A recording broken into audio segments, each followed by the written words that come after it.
அப்ப போன கிளாஸ்ல வந்து சோலார் சிஸ்டம் சூரிய குடும்பம் எப்படி உருவாகுச்சு அப்படின்னு நம்ம அதை பத்தி பார்த்தோம். அதுல என்னென்ன பிளானட் இருக்கு அப்படின்னு நம்ம பார்த்துருந்தோம். சரிங்களா? இப்ப பார்த்தீங்க அப்படின்னா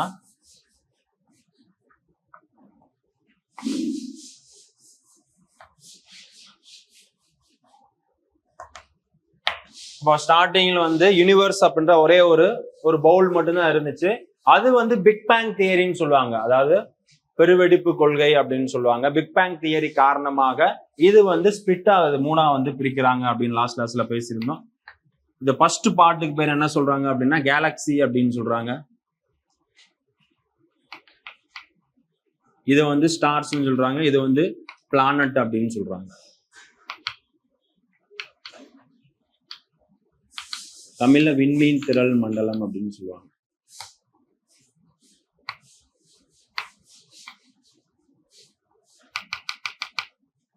ஸ்டார்ஸ், அடுத்து வந்து பிளானட், இந்த மாதிரி மூணா வந்து பிரிச்சிருப்பாங்க. சரியா?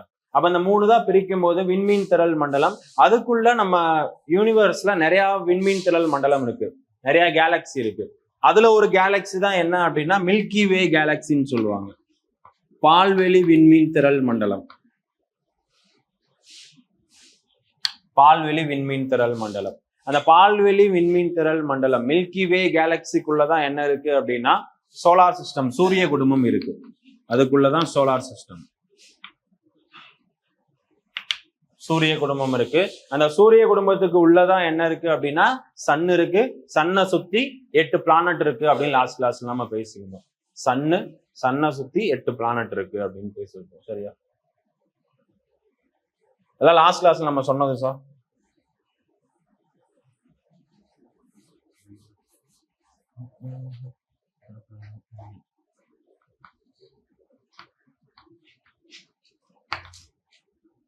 சன் இருக்கு, சன்னை சுத்தி 8 பிளானட் என்னென்ன அப்படின்னா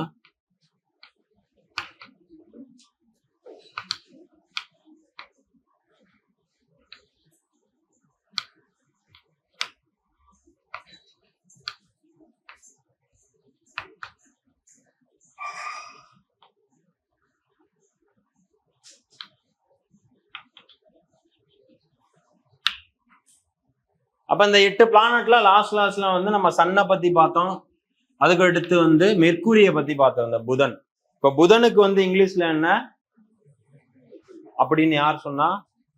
இங்கிலீஷ்ல மெர்க்குரி கிடையாது. இவங்களுக்கு இந்த பேர் வந்து யார் முத சொல்றாங்க அப்படின்னா ஒரு கிரேக்கர்கள் தான் கண்டுபிடிக்கிறாங்க. கிரீக்ஸ் அவங்க தான் முத பிளானட்டை பத்தி ஒரு தியரி சொல்றாங்க.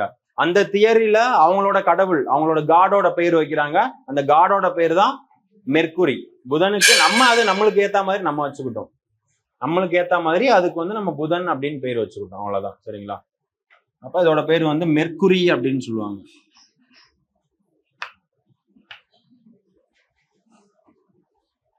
ஸோ நோட் பண்றேன்னா நோட் பண்ணிக்கோங்க. 2 பிளானட்டை பத்தி லாஸ்ட் கிளாஸ்ல சொல்லியிருந்தோம்.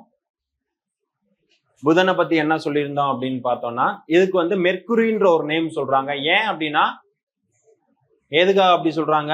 கிரேக்க கடவுளின் தூதுவர் அப்படின்னு சொல்றாங்க. மெர்க்குரி கிரேக்க கடவுளின் தூதுவர் மெர்க்குரி. அதனால அதுக்கு மெர்க்குரி அப்படின்ற பேர் வந்து சொல்றாங்க. அப்ப சூரியனுக்கு பக்கத்துல இருக்கு சன் இருக்கு. சன்னுக்கு பக்கத்துல ஃபர்ஸ்ட் பிளானட் இதுதான் இருக்கு. அதனால மெர்க்குரி என்ன சொல்றாங்கன்னா சூரியனை வேகமாக சுற்றும் கோள் அப்படின்னு சொல்றாங்க. இத மெர்க்குரி, புதன் சூரியனை வேகமாக சுற்றும் கோள் புதன். எத்தனை நாள் அப்படின்னா 88 days, 88 நாட்கள். 88 நாட்கள்ல சுத்துது. அப்ப 88 நாள்ன்றது என்ன அப்படின்னா அப்ப சூரியனை ஒரு முறை சுத்தி வந்துச்சுன்னா அதான் என்ன சொல்றோம்? 1 இயர்ன்னு சொல்றோம், ஒரு வருடம். அப்ப 88 நாள் புதன்ல வந்து ஒரு வருஷ கணக்கு சொல்றாங்க. அப்ப புதன்ல ஒரு நாள் அப்படின்னா என்ன சார்? ஒரு நாள்ன்றது எப்படி சொல்லுவோம்? 1 day. அப்ப தன்னைத்தானே சுத்தி வந்தா அது வந்து ஒரு நாள். அப்படி நம்ம பூமி வந்து தன்னைத்தானே சுத்தி வர்றதுக்கு எவ்வளவு நேரம் ஆகுது? 24 மணி நேரம். அப்ப பூமியோட கம்பேர் பண்ணும்போது நம்ம பார்த்தோம்னா 58.65 நாட்கள் ஆகும். அப்ப புதன்ல 1 இயர் அப்படின்னா 88 நாட்கள், 1 டே அப்படின்னா 58.65 நாட்கள்.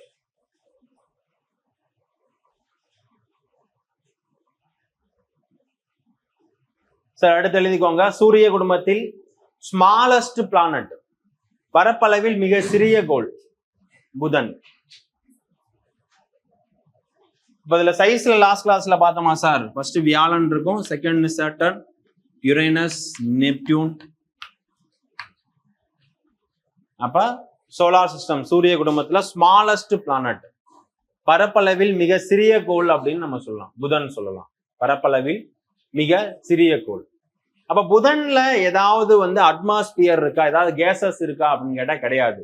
புதன்ல எந்த கேசஸுமே கிடையாது. அதனால சூரியன்ல இருந்து டைரக்டா ஹீட்டை எடுத்துக்கிறோம். அதே மாதிரி சூரியன் ஈவினிங் சன்செட் ஆனபடியும் ஹீட் இருக்காது. அதனால என்ன சொல்றாங்கன்னா, பகலில் அதிக வெப்பமாகவும், ஏன்னா சூரியன்ல இருந்து டைரக்ட் ஹீட் எடுத்துக்கிறோம், இரவில் அதிக குளிராகவும் உள்ள கோள் அப்படின்னு நம்ம சொல்றோம். பகலில் அதிக வெப்பமாகவும் இரவில் அதிக குளிராகவும் உள்ள கோள் புதன். ஏன் அப்படின்னா அங்க எந்த அட்மாஸ்பியர் எந்த கேசஸுமே கிடையாது. அதனால ஹீட்டை அப்சர்வ் பண்ணி வைக்க முடியாது. அதனால பகல்ல டைரக்டா ஹீட் எடுத்துக்கிறது, நைட் ரொம்ப கூலிங்கா இருக்கு. பகலில் அதிக வெப்பமாகவும் இரவில் அதிக குளிராகவும் உள்ள கோள் புதன் அப்படின்னு சொல்லிடலாம். சார் அடுத்ததா எழுதிக்கோங்க, வெள்ளி, வீனஸ். அடுத்த பிளானட் நோட் பண்ணிக்கோங்க சார், வீனஸ்.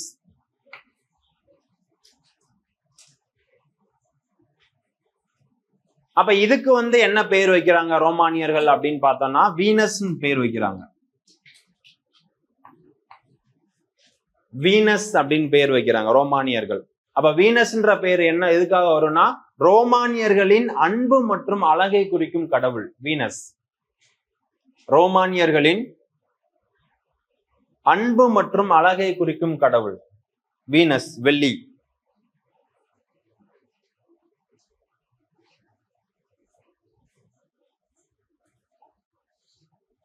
லாஸ்ட் கிளாஸ் வந்தீங்களா?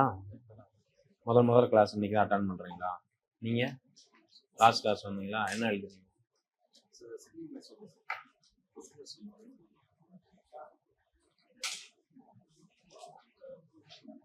கிரேக்குன்னு சொல்றீங்களா சார்? புதனை ரோமானியர்கள் அப்படின்னு மாத்திக்கோங்க. ரோமானியர்கள் பேர் வச்சிருப்பாங்க. கிரேக்குன்னு சொல்லியிருப்பேன், ரோமானியர்கள் மாத்திக்கோங்க. இப்ப புதனுக்கு என்ன பேர் சொல்றாங்கன்னா, ரோமானியர்களின் கடவுளின் தூதுவர். வீனஸ்க்கு என்ன சொல்லுவாங்கன்னா, ரோமானியர்களின் அன்பு மற்றும் அழகை குறிக்கும் கடவுள். உங்களுக்கு இந்த டாபிக் சோலார் சிஸ்டம் முடிச்சோன்னா நோட்ஸ் தர்றேன். நான் முன்னாடியே உங்களுக்கு கொடுத்துட்டேன். அப்படி இல்லைன்னா இங்கிலீஷ் மீடியம் மட்டும் பக்கத்துல வாங்கி எழுதிக்கோங்க, சரியா? சாரி, எல்லாத்துக்குமே ரோமானியர்கள் தான் மேடம். கிரேக்க கடவுள் நான் சொல்றேன், யுரேனஸ்க்கு மட்டும் கிரேக்க கடவுள் வருவாங்க, அதுக்கு நான் சொல்றேன், சரிங்களா? மற்ற எல்லாத்துக்குமே ரோமானியர்கள் மட்டும்தான். ஃபர்ஸ்ட் ஒண்ணு என்னன்னா, ரோமானிய கடவுளின் தூதுவர் மெர்க்குரி, அந்த காடோட பேரு. செகண்ட் வீனஸ், ரோமானியர்களின் அன்பு மற்றும் அழகை குறிக்கும் கடவுள் வீனஸ், வெள்ளி அப்படின்னு சொல்றாங்க. அப்ப வீனஸ்ல ஒன் டே அப்படின்னா, ஒன் டே ஒரு நாள் அப்படின்னா 243 days, 243 நாள் சேர்ந்ததுதான் ஒரு நாள். அப்ப தன்னைத்தானே சுத்தி வர 243 நாட்கள் ஆகும். எது? வீனஸ். ஆமா, 247.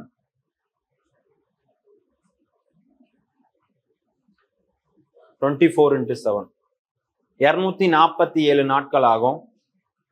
அதனால சோலார் சிஸ்டத்துல வீனஸ் என்ன சொல்றாங்க அப்படின்னா, தன்னைத்தானே மெதுவாக சுற்றும் கோள் அப்படின்னு சொல்றாங்க. தன்னைத்தானே மெதுவாக சுற்றும் கோள் வீனஸ், வெள்ளி.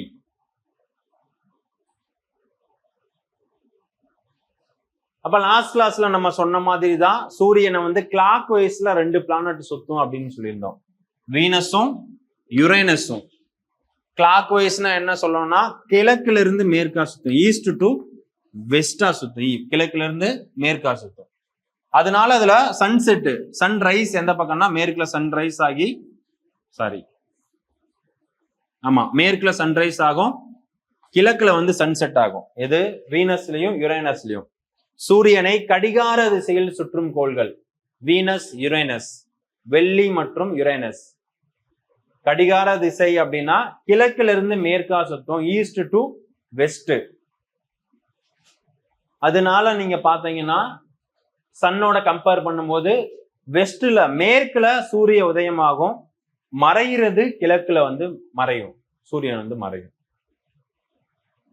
அடுத்து சூரிய குடும்பத்தில் இரட்டை கோள் அப்படின்னு சொல்றாங்க. இரட்டை கோள், இரட்டை கோள் அப்படின்னா சேம் சைஸ்ல இருக்கிறது அப்படின்னு எதாவது சொல்றாங்கன்னா வெள்ளியும் பூமியும், வீனஸ் எர்த்து. சூரிய குடும்பத்தில் இரட்டை கோள் என்று அழைக்கப்படுவது வீனஸ் எர்த்து, வெள்ளி மற்றும் பூமி இரட்டை கோள்கள் அப்படின்னு சொல்றாங்க. அடுத்து ஹீட்டஸ்ட் பிளானட் ஆஃப் சோலார் சிஸ்டம், சூரிய குடும்பத்தில் வெப்பமான கோள் அப்படின்னு சொல்றாங்க வீனஸ். சூரிய குடும்பத்தில் வெப்பமான கோள் வீனஸ்.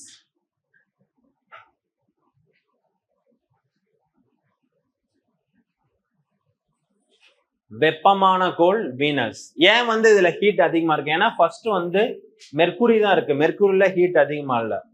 செகண்டா இருக்க வெள்ளியில, வீனஸ்ல அதிக ஹீட்டா இருக்கு. என்ன காரணமா இருக்கும் அப்படின்னா முன்னாடியே நம்ம சொன்னோம், வீனஸ் சாரி மெர்க்குரியில வந்து எந்த கேசஸுமே இல்லைன்னு சொன்னோம். அதனால டைரக்டா ஹீட் எடுத்துக்கிறோம், டைரக்டா கூலிங் ஆயிரும். ஆனா வீனஸ்ல என்ன கேஸ் இருக்கு அப்படின்னா CO2, கார்பன் டை ஆக்சைடு அப்படின்ற கேஸ் இருக்கு. CO2 சொல்லுங்க மேடம். அப்ப கார்பன் டை ஆக்சைடு அப்படின்ற கேஸ் வந்து வீனஸ்ல இருக்கனால வந்து ஹீட்டை வந்து அப்சர்வ் பண்ணி வச்சுக்கிறோம். அதனால ஹீட்டஸ்ட் பிளானட் ஆஃப் சோலார் சிஸ்டம், சூரிய குடும்பத்தில் வெப்பமான கோள் வெள்ளி அப்படின்னு நம்ம சொல்றோம். சரியா? அப்ப அந்த CO2 கேஸ முதல்ல யார் சார் கண்டுபிடிக்கிறாங்க அப்படின்னு பார்த்தோம்னா ஜோசப் பிளேக் அப்படின்னு ஒருத்தர் கண்டுபிடிச்சிருப்பாரு. Joseph plague.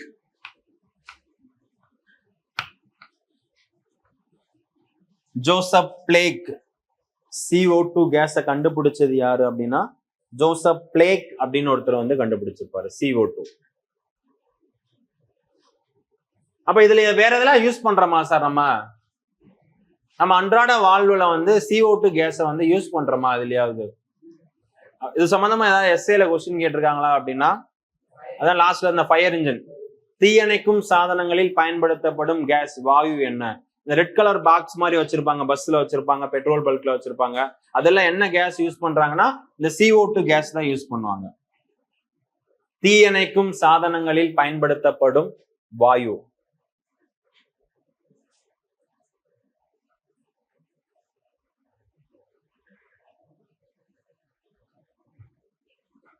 அப்ப இந்த கேசஸ்ல நம்ம வேற எதை பார்த்தோம் அப்படின்னா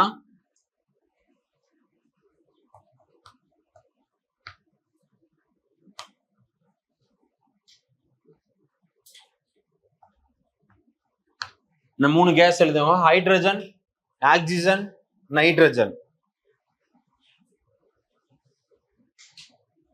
அப்ப ஹைட்ரஜன் அப்படின்ற ஒரு கேஸ் இருக்கு. அந்த கேஸை கண்டுபிடிச்சது யாருன்னா Henry Cavendish. Henry Cavendish. Hydrogen அப்படின்ற ஒரு கேஸ் இருக்கு. அந்த ஹைட்ரஜன் கேஸை கண்டுபிடிச்சது யாரு அப்படின்னு பார்த்தோம்னா Henry Cavendish. Cavendish, Henry Cavendish.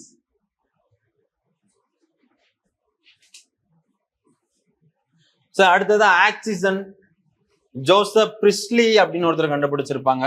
2 பேர் கண்டுபிடிச்சிருப்பாங்க. மேக்சிமம் ஆன்சர் வந்து ஜோசப் பிரிஸ்லி தான் கொடுத்திருப்பாங்க. 1772 வந்து WF ஷீலே அப்படின்னு ஒருத்தர் கண்டுபிடிச்சிருப்பாரு. 1774 பார்த்தோம் அப்படின்னா ஜோசப் பிரிஸ்லி. ஜோசப் பிரிஸ்லி அப்படின்னு ஒருத்தர் கண்டுபிடிச்சிருப்பாரு. O2 ஆக்சிஜனை சொல்றேன், O2. அப்ப இதுக்கு ஆக்சிஜன் அப்படின்னு ஒருத்தர் பேர் வைக்கிறாங்க. யார் அப்படின்னா லவாய்சியர் அப்படின்னு ஒருத்தர் வந்து பேர் வைக்கிறாங்க. லவாய்சியர். இதுக்கு ஆக்சிஜன், ஆக்சிஜனுக்கு ஆக்சிஜன் அப்படின்ற பெயர் வச்சது யார் அப்படின்னா லவாய்சியர் அப்படின்னு ஒருத்தர் வந்து வச்சிருப்பாங்க. போன கிளாஸ் சொன்னீங்களா மேடம்? வந்துருக்கீங்களா? போன கிளாஸ் சொன்னீங்களா? இந்த லவாய்சியர்ன்றது எதுக்காக பார்த்தோம் நம்ம?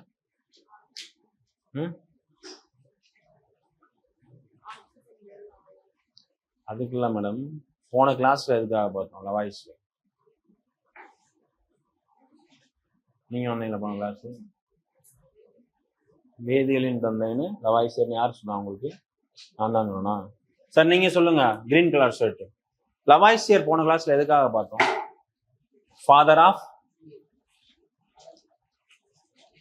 தெரியலன்னா உங்களுக்கு தான் 10 நாள் டைம் கொடுத்து எத்தனை பேஜ் எழுதிருக்கீங்க?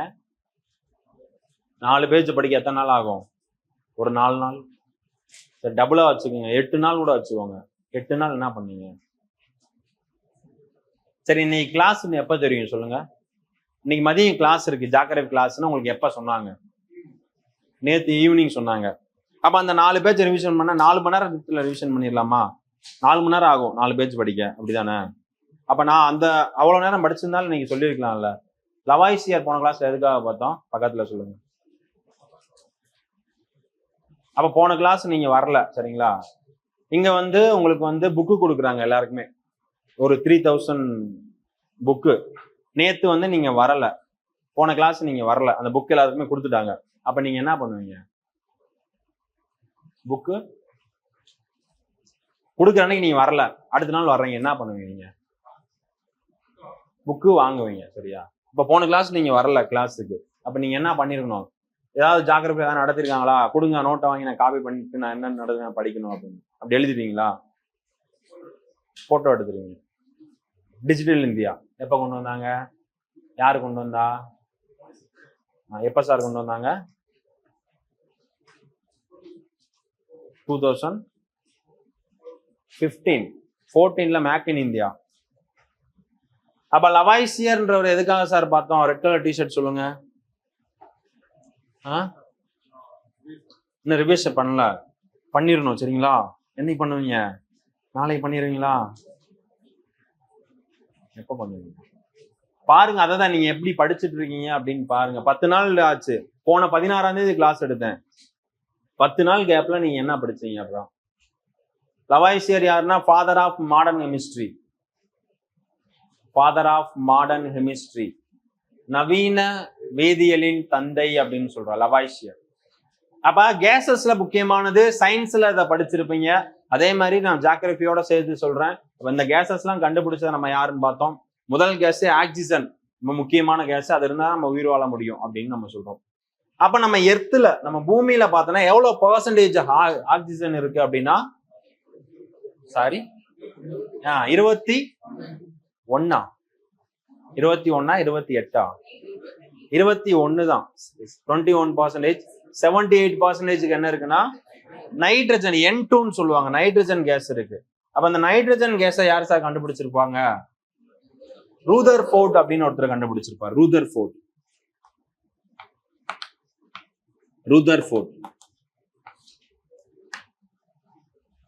அப்ப ஆக்சிஜனை கண்டுபிடிச்சது யாருன்னு கேட்டாங்கன்னா ஜோசப் பிரிஸ்லி. கை காட்டினாரு, உள்ள வரேன்னு சொன்னீங்களா? ஏன் 3 மணி ஆச்சு, மழை பெஞ்சிட்டு இருந்துச்சா? ஆசிட் ரெயினா இல்ல நார்மலான ரெயின் தானா? ஆசிட் ரெயினா இல்ல நார்மல் ரெயினான்னு கேக்குறேன். புரியல. இப்ப ரெயின் வந்து இப்படி நடுநிலை தன்மையுடையதா இல்ல ஆசிட்டா பேஸா? ரெயின் வந்து ஆசிட். ஆசிட் வந்து உங்க மேல பட்டாலும் ஒண்ணும் ஆகாது.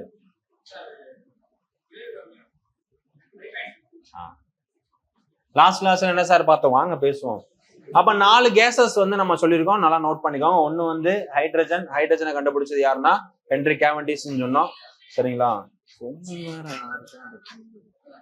அந்த ஆக்சிஜன் பார்த்தோன்னா ஜோசப் பிரிஸ்லி. ஜோசப் பிளேக்னா carbon dioxide. Carbon dioxide வேற ஏதாவது யூஸ் பண்றாங்களா? CO2 உங்களுக்கு தெரிஞ்ச ஏதாவது இருந்தா சொல்லலாம். அது அந்த மாதிரி இல்ல, நம்ம அன்றாட வாழ்வுல இதெல்லாம் யூஸ் பண்றோமா CO2 கேஸ்? அன்றாட வாழ்வுனா நீ நம்ம நார்மலா யூஸ் பண்றது இல்ல கேசஸ். இந்த பலூன் எல்லாம் ஹீலியம் கேஸ் யூஸ் பண்ணா மேல பறந்து போகும், அந்த மாதிரி ஏதாவது கேஸ் ஏதாவது. சரி, லாஸ்ட்ல என்ன பார்த்தோம்? சோலார் சிஸ்டத்தை பத்தி ஸ்டார்டிங் எப்படி வந்துச்சு அப்படின்னு நம்ம பார்த்துருந்தோம், சரிங்களா? ஆபரேஷன் பிரம்மானா என்ன சொன்னோம்?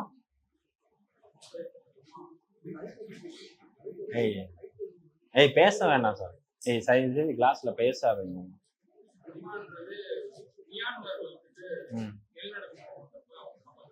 காப்பாத்துறதுக்காக கொண்டு வந்திருப்பாங்க, சரியா?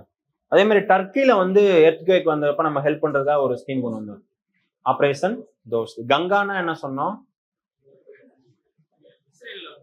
இஸ்ரேல்ல வந்து இஸ்ரேலுக்கு உக்ரைனுக்குமா? நல்லா யோசிச்சு சொல்லுங்க. ரஷ்யாவுக்கு உக்ரைன். அப்ப இஸ்ரேல் ப்ராப்ளத்தும் போது நம்ம ஒரு ஸ்கீம் கொண்டு வரோம், ஆபரேஷன்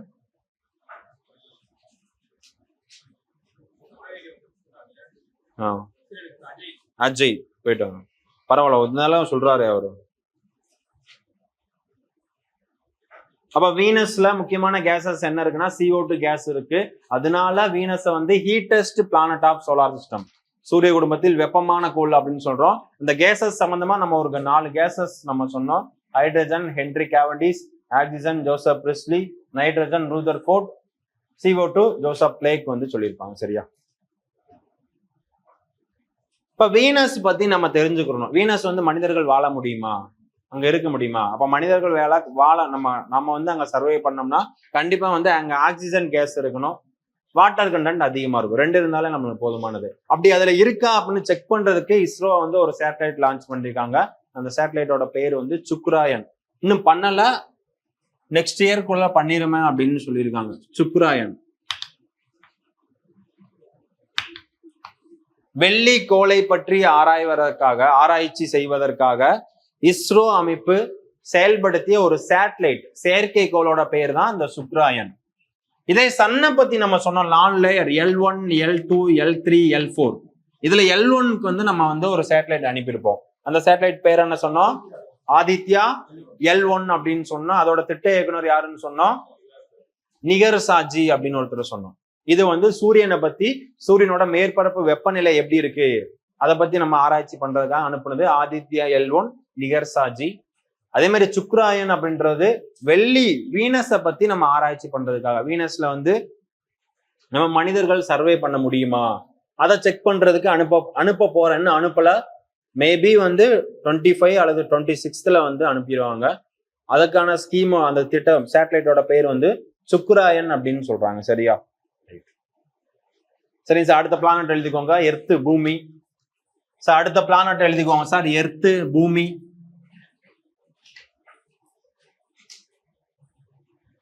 அப்ப இந்த 2 பிளானட்டுக்குமே துணைக்கோள்கள் கிடையாது. துணைக்கோள்கள் அப்படின்னா சேம் அந்த பிளானட் இருக்குது, சேமா அந்த பிளானட்ல இருக்கும்.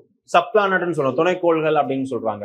இப்ப வெள்ளில என்னென்ன குவாலிட்டிலாம் இருக்கோ அதே மாதிரி அதுக்கு துணைக்கோள் இருந்துச்சுன்னா அதுல இருக்கும். இப்ப எக்ஸாம்பிளுக்கு பார்த்தோம் அப்படின்னா பூமியில வந்து இந்த மாதிரி ஃபெசிலிட்டி எல்லாம் இருக்கு. இப்ப பூமிக்கு ஏதாவது துணைக்கோள் இருக்கா அப்படின்னா சந்திரன், நிலா இருக்கு. அப்ப அதுலயும் வந்து ஆக்சிஜன் இருக்கும், வாட்டர் கண்டென்ட் இருக்கும். சரிங்களா? அப்ப இதைதான் துணைக்கோள்கள் அப்படின்னு சொல்றாங்க. எர்த்து எழுதிக்கோங்க, பூமி. ரோமானிய மற்றும் கிரேக்க கடவுள் பெயரால் அழைக்கப்படாத ஒரே கோள் பூமி, எர்த்துன்னு சொல்றாங்க. ரோமானிய மற்றும் கிரேக்க கடவுள் பெயரால் அழைக்கப்படாத கோள் அப்படின்னு சொல்றாங்க பூமியை. அப்ப இது 2க்குமே என்ன பேரு சொன்னோம்னா, ஒண்ணு வந்து புதன். இதுக்கு வந்து நம்ம வந்து புதன் பேர் வச்சுக்கிட்டோம். இதோட பேர் வந்து என்னன்னா மெர்க்குரி. யார் வச்சிருப்பான்னா ரோமானியர்கள். அப்ப ரோமானிய கடவுளின் தூதுவரோட பேரு மெர்க்குரி. அதை நம்மளுக்கு ஏத்த மாதிரி நம்ம புதன் மாத்திக்கிட்டோம். அதே மாதிரி ரோமானிய கடவுளின் அன்பு மற்றும் அழகை குறிக்கும் கடவுள் வீனஸ். அதுக்கு நமக்கு ஏத்த மாதிரி வெள்ளின்னு மாத்திக்கிட்டோம். அப்ப பூமிக்கு வந்து யாருமே பேர் வைக்கல அப்படின்னு சொல்றாங்க. அப்படிலாம் கிடையாது, வச்சிருப்பாங்க. அப்ப இது வந்து ஈக்குவலா, எர்த்துன்றது எல்லாருக்குமே சமமானதுதான். அவங்களுக்கு பிடிச்ச மாதிரி அவங்க கண்ட்ரில அதுக்கு பேர் வச்சுக்கலாம் அப்படின்னு சொல்றாங்க. அதுக்கு நம்மளுக்கு பிடிச்ச மாதிரி பூமி அப்படின்னு நம்ம வச்சுக்கிட்டோம். நம்மளுக்கு தமிழ்ல நம்ம பூமி அப்படின்னு வச்சுக்கிட்டோம். சரிங்களா? அப்ப ரோமானிய மற்றும் கிரேக்க கடவுள் பெயரால் அழைக்கப்படாத ஒரே கோள் பூமி. அப்ப எர்த்துல 1 டே அப்படின்னா 23.56, 23 மணி நேரம் 56 நிமிடம் சொல்லலாம். அப்படி இல்லைன்னா இதை முழுசா வந்து 24 மணி நேரம் அப்படின்னு சொல்லலாம். அப்ப தன்னைத்தானே சுத்தி வர்றதுக்கு, அதாவது பூமி வந்து எர்த்து ஒரு இடம் சுத்தி வர்றதுக்கு 24 மணி நேரம் அல்லது 23.56, 23 மணி நேரம் 56 நிமிடம் ஆகும். அப்ப பூமியில 1 இயர் அப்படின்னா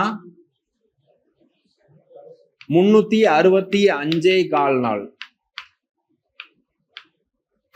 365 1/4, 365 நாள்.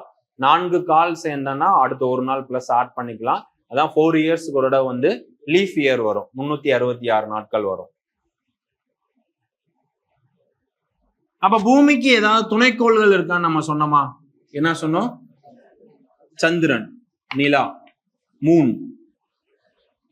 அப்ப இந்த சந்திரன் வந்து நம்ம எர்த்தை சுத்தி வர எர்த்துன்றேன், ஆமா, பூமியை சுத்தி வர எத்தனை நாட்கள் ஆகும் அப்படின்னா 27 நாட்கள் ஆகும்.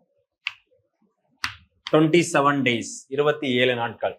அப்ப எர்த்து சம்பந்தமா ஒரு 3 நாட்கள் பார்த்திருக்கோம். ஒண்ணு வந்து 23.56 நிமிடம் அல்லது 24 மணி நேரம் பூமி தானே சுத்தி வர்றதுக்கு, அதாவது ஒரு நாள் அப்படின்னா. இதே பூமியில ஒரு வருடம் அப்படின்னா சூரியனை சுத்தி வர எவ்வளவு நாட்கள் ஆகும் அப்படின்னு நம்ம சொல்றோம், 365 நாட்கள். அதே மாதிரி பூமிக்கு ஒரே ஒரு சேட்டலைட் மட்டும்தான் இருக்கு, ஒரே ஒரு துணைக்கோள் இருக்கு. அதோட பேர் என்னன்னா சந்திரன், மூன். அப்ப சந்திரன் பூமியை சுத்தி வர எத்தனை நாட்கள் ஆகும்னா 27 நாட்கள் ஆகும். இந்த அமாவாசை பௌர்ணமி அந்த கணக்கு பண்ணுவாங்க, 27 நாட்கள் வந்து அந்த கணக்கு பண்ணுவாங்க. சரியா? அடுத்து எழுதிக்கோங்க, பூமிக்கு அருகில் உள்ள galaxy, nearest galaxy of Earth. பூமிக்கு அருகில் உள்ள விண்மீன் திரள் மண்டலம், பூமிக்கு அருகில் உள்ள விண்மீன் திரள் மண்டலம், அதோட பேர் என்ன சார் அப்படின்னா ஆண்ட்ரோமேடா. ஆண்ட்ரோமேடா.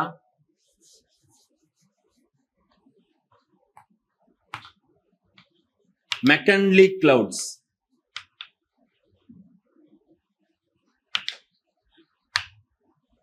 அப்ப பூமிக்கு எர்த்துக்கு பக்கத்துல இருக்க கேலக்சி பேரு.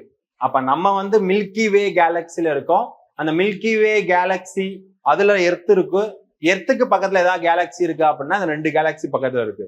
ஒன்னு வந்து ஆண்ட்ரோமேடா, இன்னொன்னு McKinley clouds. Andromeda, McKinley clouds.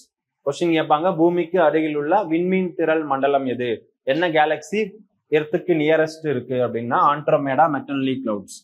அடுத்த பாயிண்ட் எழுதிக்கோங்க, பூமிக்கு அருகில் உள்ள ஸ்டார், நட்சத்திரம் ஆல்பா சென்டாரி. இந்த 2 கொஸ்டினே ரிப்பீட்டடா கேட்டே இருப்பாங்க sir. Alpha Centauri.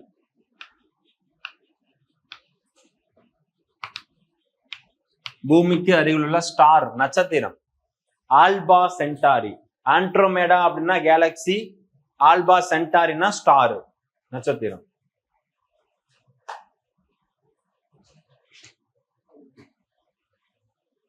Andromeda, alpha Centauri ரெண்டுமே டிஃபரன்ஸ் இருக்கு. ஆல்பா சென்டாரினா ஸ்டார், ஆண்ட்ரோமேடா அப்படின்னா கேலக்சி, விண்மீன் திரள் மண்டலம், நட்சத்திரம். இது ரிப்பீட்டடா நிறைய எக்ஸாம்ல கேட்டிருக்காங்க சார்.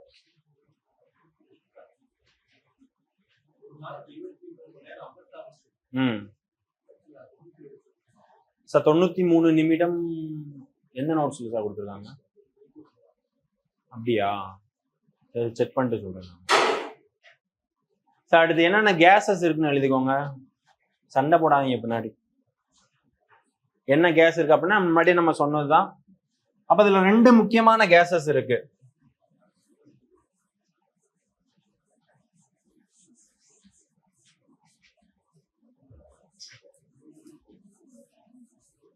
சார் பக்கத்துல பேசாதீங்க.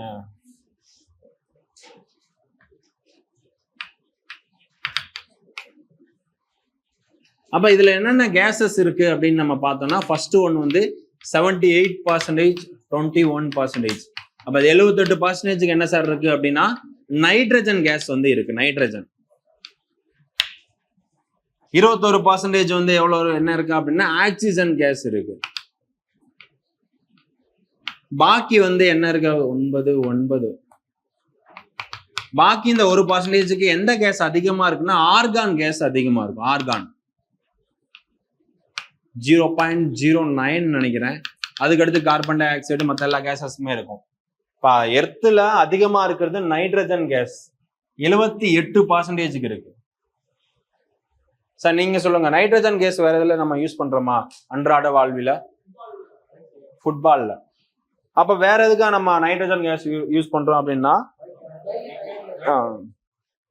2 வீலர்ஸ் 4 வீலர்ஸ் வாகன டயர்கள் எல்லாம் வந்து ஏர் ஃபில் பண்றதுக்கு எந்த கேஸ் யூஸ் பண்ணோமா அந்த நைட்ரஜன் கேஸ் தான் யூஸ் பண்றோம். இது எக்ஸாம்ல கேட்டிருக்காங்க. அப்ப 3 தான் எக்ஸாம்ல கேட்டிருக்காங்க. ஒண்ணு வந்து பலூன்ல வந்து என்ன கேஸ் ஃபில் பண்றாங்கன்னா ஹீலியம் கேஸ். இன்னொன்னு வந்து தீயணைக்கும் சாதனங்களில் பயன்படுத்தப்படும் கேஸ் வந்து கார்பன் டை ஆக்சைடு. இன்னொன்னு வாகனங்களில் டயர்களில் பயன்படுத்தப்படும் வாயு வந்து நைட்ரஜன். 78, 21, 1%. இந்த 1%ல அதிகமா இருக்கிறது ஆர்கான் கேஸ் அதிகமா இருக்கும். அப்ப எர்த்துக்கு வேற ஏதாவது பேர் சொல்றாங்க சார், வேற ஏதாவது கலர்ல சொல்றாங்களா? அப்படின்னா ப்ளூ பிளானட் அப்படின்னு சொல்றாங்க. நீலக்கோள் அப்படின்னு சொல்றாங்க. நீலக்கோள் எர்த்துக்கு வந்து கலர்ல என்ன சொல்றாங்கன்னா நீலக்கோள் அப்படின்னு பேர் சொல்றாங்க. அதாவது ப்ளூ பிளானட். ப்ளூ பிளானட் நீலக்கோள் அப்படின்னு ஒரு பேர் சொல்றாங்க பூமிக்கு. ஏன் சார் இதை ப்ளூ பிளானட் அப்படின்னு சொல்றாங்க? ஏன் அப்படின்னா நம்ம பூமியில வந்து பார்த்தோம் அப்படின்னா வாட்டர் லெவல் வந்து அதிகமா இருக்கும். சரிங்களா? அப்ப பூமி பார்த்தோம்னா மூன்று பக்கம் நீரால் சூழப்பட்ட ஒரு நிலப்பகுதி. இதான் என்ன சொல்றாங்கன்னா தீபகற்பம் அப்படின்னு சொல்லுவாங்க. அப்ப தீவுனா என்ன சார்? ஐஸ்லாண்ட்னா என்ன? தீவுனா 4 பக்கமே நீரால் சூழப்பட்ட நிலப்பகுதியை வந்து என்ன சொல்லுவாங்கன்னா தீவு, ஐஸ்லாண்ட் சொல்லுவாங்க. 3 பக்கம் வந்து வாட்டர் கண்டென்ட் இருக்கு, ஒரு பக்கம் வந்து லேண்ட் இருக்கு. அதை என்ன சொல்றாங்கன்னா தீபகற்பம். எக்ஸாம்பிள் வந்து பூமி, நம்ம எர்த்த சொல்லலாம். நம்ம இந்தியாவும் அந்த மாதிரிதான் இருக்கு. அப்ப பூமியில மெஜாரிட்டி என்ன இருக்குன்னா வாட்டர் கண்டென்ட் அதிகமா இருக்கு. அதனாலதான் ஸ்கை எப்படி இருக்கு? ப்ளூ கலர்ல இருக்குன்னு யார் கண்டுபிடிச்சா? சர் சி வி ராமன் கண்டுபிடிச்சிருப்பாங்க. அதுக்காக எப்ப நோபல் பிரைஸ் கொடுக்குறாங்க? 30ல கொடுப்பாங்க. என்ன டேட்ல? அதனால பிப்ரவரி 28 வந்து நம்ம நேஷனல் சயின்ஸ் டேவா செலிப்ரேட் பண்றோம். சார் இன்னைக்கு என்ன சயின்ஸ் டேன்னு சொன்னோம்? சுவிட்சர்லாந்தோட கேபிட்டல் என்ன சார்? சுவிட்சர்லாந்தோட கேபிட்டல் பின்னாடி சொல்லுங்க. Black colours. ஜெனீவா ஏதாவது ஹெட் குவார்டர்ஸ் யாருக்கு எதுக்காக இருக்கா? யார் அது? WHO அடிக்க போறாங்க. நீங்க சொல்லுங்க. வேற ஏதாவது ஆர்கனைசேஷனுக்கு வந்து ஹெட் குவார்டர்ஸ் ஜெனீவா இருக்கா? சொல்லுங்க நீங்க. WHO அவர் சொல்லிட்டாரு. அதை தவிர வேற எதுக்காக இருக்கா? யுனெஸ்கோவோட ஹெட் குவார்டர்ஸ் எங்க இருக்கு? பாரிஸ், பிரான்ஸ்ல இருக்கு. வேற WTO என்ன? World trade organisation. அதோட ஹெட் குவார்டர்ஸ் எங்க இருக்குன்னா ஜெனீவா, சுவிட்சர்லாந்து தான் இருக்கு. சரியா? அப்ப ப்ளூ பிளானட்னு சொல்றாங்க பூமியா. ஏன்னா தண்ணி அதிகமா இருக்கு, 3 பக்கம் தண்ணி இருக்கு, ஒரு பக்கம் நிலம் இருக்கு. அதனால பூமி வந்து ப்ளூ கலர்ல தெரியும் அப்படின்னு சொல்றாங்க. இதை வச்சுதான் சர் சி வி ராமன் அவர்கள் ராமன் எஃபெக்ட சொல்றாரு. வானம் எதுக்கு ப்ளூ கலர்ல இருக்கு அப்படின்னா தண்ணி அதிகமா இருக்கு, அதனால ஸ்கைல வந்து அது ரெஃப்ளெக்ட் ஆகுது. அதனால ஸ்கையும் ப்ளூ கலர்ல இருக்குன்னு எப்ப கண்டுபிடிக்கிறாருன்னா 28ல கண்டுபிடிச்சிருப்பாரு. 1928ல. 1930ல வந்து நோபல் பிரைஸ் கொடுக்குறாங்க. 30 பிப்ரவரி 28. அதனால 30 பிப்ரவரி 28 வந்து நம்ம இந்தியால நேஷனல் சயின்ஸ் டே, தேசிய அறிவியல் தினமா நம்ம செலிப்ரேட் பண்றோம். அடுத்து பார்த்தோம்னா பூமிக்கு வந்து ஒரே ஒரு சேட்டலைட் என்ன சேட்டலைட் இருக்குன்னா மூன் அப்படின்னு ஒரு சேட்டலைட் இருக்கு அப்படின்னு நம்ம சொன்னோம். சந்திரன், நிலா. பேச வேண்டாம். அப்ப நிலாவுக்கு நம்ம தமிழ்ல என்ன பேரெல்லாம் சார் சொல்றோம்? இப்ப எக்ஸாம்பிளுக்கு பார்த்தோம் அப்படின்னா ஞாயிறு அப்படின்னு நம்ம சொல்றோம், திங்கள் அப்படின்னு சொல்றோம், மதியம் அப்படின்னு நம்ம சொல்றோம். இதெல்லாம் தமிழ்ல இருக்க பேரு. இப்ப ஞாயிறுன்னு எதுக்கு சார் பேர் சொல்றோம்? சன்னுக்கு, சூரியனுக்கு வந்து நம்ம தமிழ்ல என்ன பேர் சொல்றோம்னா ஞாயிறு அப்படின்னு பேர் சொல்றோம். சூரியனுக்கு, சன்னுக்கு நம்ம தமிழ்ல ஞாயிறுன்ற ஒரு பேர் சொல்றோம். அப்ப திங்கள் அப்படின்னா மதியம். இது ரெண்டுமே எதுக்கு சொல்றோம்னா மூணுக்கு. நிலாவுக்கு தமிழ்ல என்ன பேர் சொல்றாங்கன்னா திங்கள் அப்படின்னா நிலா, அதே மாதிரி மதியம் அப்படின்னா நிலான்னு சொல்றாங்க. திங்கள் அப்படின்னா நிலா, மதியம் அப்படின்னா நிலான்னு நம்ம தமிழ்ல சொல்றோம்.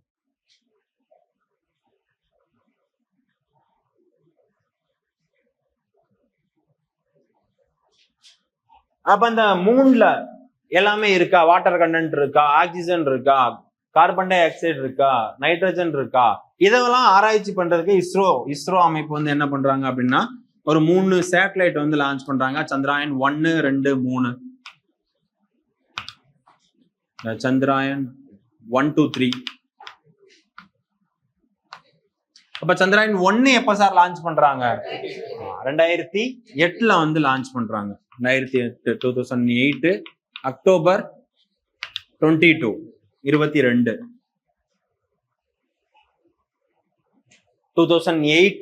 அக்டோபர் 22ல வந்து லான்ச் பண்றாங்க. ஒரு நிமிஷம் சார், டேட்டை மட்டும் கன்ஃபார்ம் பண்ணிக்கிறேன். சார் பக்கத்துல பேச வேண்டாம். அக்டோபர் 22 தான். அடுத்து ஜூலை 15, அடுத்து ஜூலை 14. அக்டோபர் 22, 2008 அக்டோபர் 22 வந்து லான்ச் பண்ணிருப்பாங்க சந்திராயன் 1. இதோட திட்ட இயக்குனர் யாரு அப்படின்னா மயில்சாமி அண்ணாதுரை. யாரு அது? சிவன் யாரு? யாரோ சொன்னீங்களே.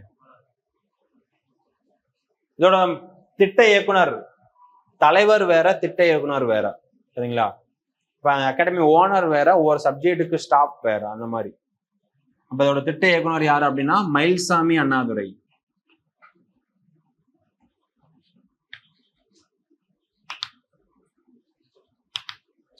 அப்ப அந்த பீரியட்ல இப்ப 1969 வந்து நம்ம இஸ்ரோ ஸ்டார்ட் பண்றாங்க. அதுல ஒரு முக்கியமான சேட்டலைட்னா சந்திராயன் 1. அதை லான்ச் பண்ணிருப்பாரு யாருன்னா இவரோட தலைமையில மயில்சாமி அண்ணாதுரை அவரோட திட்ட இயக்குனர் தலைமையில லான்ச் பண்ணிருப்பாங்க. அதனால வந்து இவர் ஒரு பேர் சொல்றாங்க. என்ன பேர் சொல்றாங்கன்னா இளைய கலாம்னு ஒரு பேர் சொல்லிட்டு, இவரோட சுயசரிதை பேர் என்ன சொல்றாங்கன்னா கையருகே நிலா. ஏன்னா சந்திராயனை பத்தி ஃபர்ஸ்ட் சேட்டலைட்டே வந்து சக்சஸ்ஃபுல்லா அனுப்பியிருக்காரு. அதனால வந்து இவரோட சுயசரிதை பேர் என்ன சொல்றாங்கன்னா கையருகே நிலா. இது எக்ஸாம்ல கேட்டிருக்காங்க சார். கையருகே நிலா அப்படின்றது யாரோட சுயசரிதை பெயரு அப்படின்னு கேட்டிருக்காங்க. இதுக்கு முன்னாடி ஒரு சுயசரிதை பார்த்தோமா? யாரோடதுப்பா பார்த்தோம்? யாரோடத பார்த்தோம்? என்ன பேரு சொன்னாங்க அதுக்கு? அக்னி சிறுவர்கள். எப்ப பிறந்திருப்பாங்க ஏபிஜே? டேட்டு மட்டும், வருஷம் வேணா. 1931 பிறந்திருப்பாங்கன்னு நினைக்கிறேன். புரியல. 29பா. அப்போ ஃபர்ஸ்ட் சேட்டலைட் சந்திராயன் 1 எப்ப லான்ச் பண்ணாங்க? 2008 அக்டோபர் 22. அதோட திட்ட இயக்குனர் மயில்சாமி அண்ணாதுரை. அது சக்சஸ்ஃபுல்லா போனனால அவரோட சுயசரிதை பேரே மாத்திட்டாரு. என்ன மாத்திருக்காருன்னா கையொருகே நிலான்னு எழுதியிருக்காரு. மயில்சாமி அண்ணாதுரைக்கு வேற என்ன பேர் சொல்றாங்கன்னா இளைய கலாம் அப்படின்னு ஒரு பேர் சொல்றாங்க. இளைய கலாம் மயில்சாமி அண்ணாதுரை. இளைய கலாம் அப்படின்ற ஒரு பேர் வந்து மயில்சாமி அண்ணாதுரை அவர்களுக்கு சொல்றாங்க. சரியா? அடுத்து சந்திராயன் 2 எழுதிக்கோங்க. சந்திராயன் 2.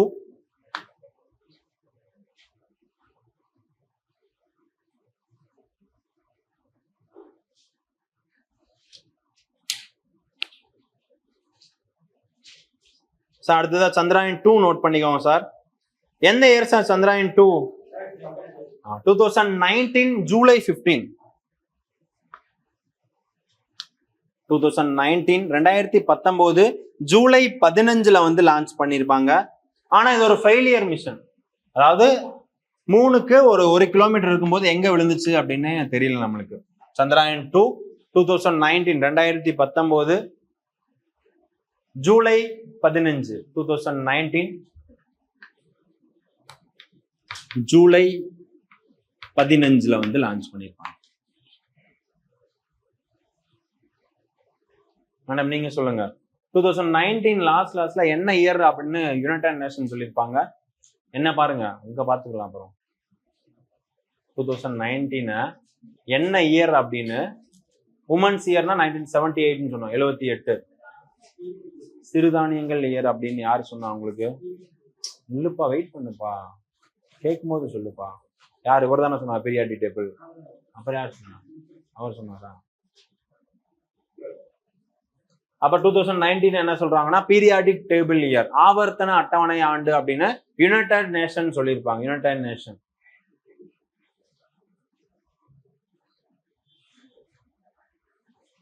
சார் நீங்க சொல்லுங்க. இந்த ஜூலை 15 என்ன டேவா நம்ம தமிழ்நாட்டுல செலிப்ரேட் பண்றோம்? ஜூலை 15 தமிழ்நாட்டுல அவங்க 9 வருஷம் வந்து தமிழ்நாட்டோட முதலமைச்சர் இருந்திருப்பாரு. யாரு? தமிழ்நாட்டுல ஒருத்தர் இருக்காரு. அவர் வந்து 9 வருஷம் தமிழ்நாட்டோட முதலமைச்சரா இருந்திருப்பாரு.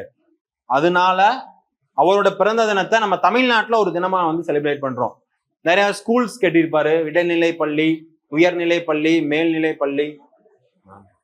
திரும்பிதான் சொல்லேன் எப்படின்னு எனக்கு தெரியாம சொல்லிட்டு இருக்கியா? அவர்கிட்ட சொல்லுங்க. காமராஜோட பிறந்த தினம் என்ன தினமா நம்ம தமிழ்நாட்டுல செலிப்ரேட் பண்றோம்? அதான் கல்வி வளர்ச்சி தினம். ஏன் கல்வி வளர்ச்சி தினம்? ஏன் அப்படின்னா இப்போ 3 கிலோமீட்டருக்கோட வந்து ஸ்கூல் இருக்கணும், உயர்நிலை பள்ளி இருக்கணும் அப்படின்னு ஒரு ரூல்ஸ் கொண்டு வந்திருப்பாரு.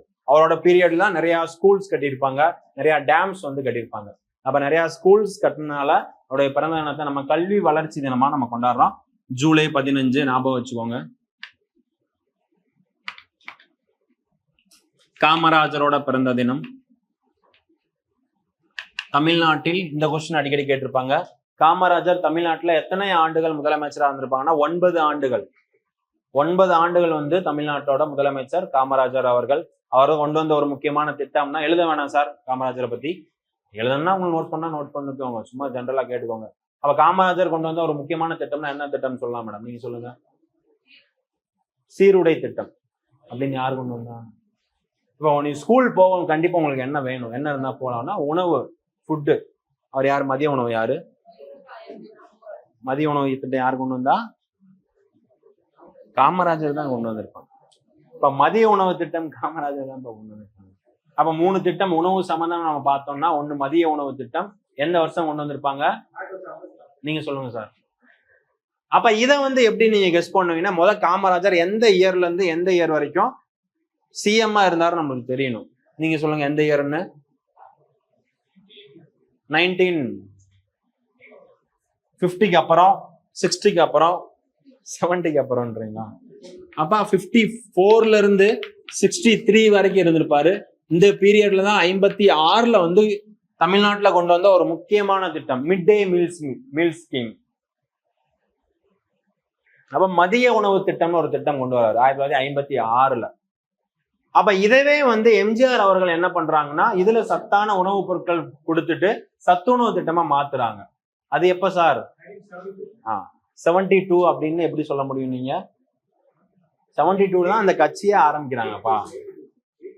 82 ஏடிஎம்கேன்ற கட்சியே 72 தான் ஸ்டார்ட் பண்ணிருப்பாங்க. 82ல வந்து 56ல மதிய உணவு திட்டம், 1982ல வந்து சத்துணவு திட்டம், 2021, 22ல என்ன கொண்டு வராங்கன்னா காலை உணவு திட்டம் கொண்டு வந்திருப்பாங்க. எதுக்கு இந்த 2 வருஷம் எழுதிருப்பேன்னா, 2021ல மதுரையில ஸ்டார்ட் பண்ணிருப்பாங்க முத. அப்ப மதிய உணவு திட்டமும் சத்துணவு திட்டமும் எங்க கொண்டு வந்திருப்பாங்கன்னா, பாரதியார் எங்க சார் பிறந்தாங்க? பாரதியார் எட்டயபுரம் எங்க இருக்கு? அப்ப எட்டயபுரத்துல தான் இந்த 2 திட்டமே ஸ்டார்ட் பண்ணி வச்சிருப்பாங்க. மதிய உணவு திட்டம், சத்துணவு திட்டம். காலை உணவு திட்டம் கேட்டாங்கன்னா மதுரையில. காலை உணவு திட்டம் மதுரையில, மதிய உணவு திட்டமும் சத்துணவு திட்டமும் எட்டயபுரம், தூத்துக்குடி. பாரதியார் அவர்கள் பிறந்த ஊர். அடுத்து சந்திராயன் 2ஓட திட்ட இயக்குனர் யாரு அப்படின்னா வனிதா முத்தையா அப்படின்னு ஒருத்தவங்க இருப்பாங்க. வனிதா முத்தையா. அப்ப சந்திராயன் 2 பத்தி நம்ம பார்த்துட்டு இருந்தோம். 1 மயில்சாமி அண்ணாதுரை. இந்த கையருகே நிலா வந்து முக்கியமான கொஸ்டின் சார். மயில்சாமி அண்ணாதுரையோட சுயசரிதை நூல் கையருகே நிலா. சந்திராயன் 2 அது ஒரு ஃபெயிலியர் மிஷன். 2019 ஜூலை 15. இதோட திட்ட இயக்குனர் யாருன்னா வனிதா முத்தையா அப்படின்னு சொல்றோம். இப்ப லாஸ்டா லான்ச் பண்ணது என்னன்னா சந்திராயன் 3. இது எப்ப சார் லான்ச் பண்றாங்க? எந்த இயர்ல?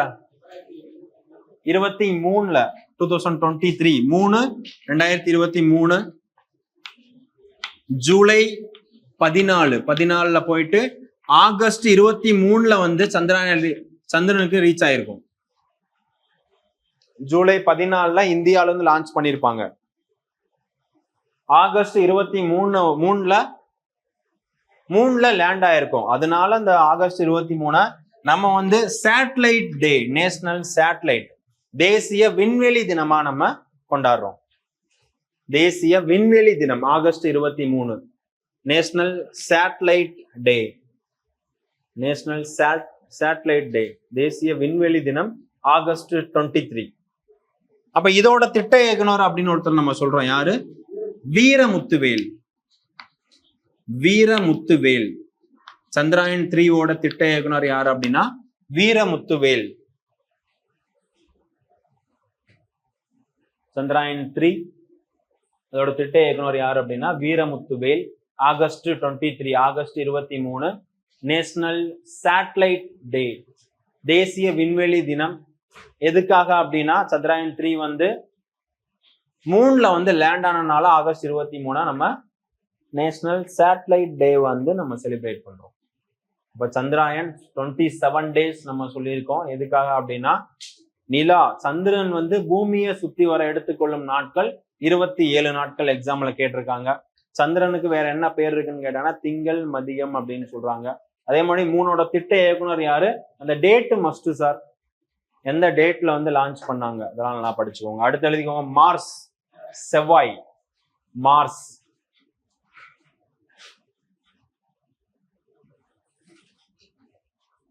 மார்ஸ் அடுத்து எழுதிக்கோங்க சார், மார்ஸ், செவ்வாய்.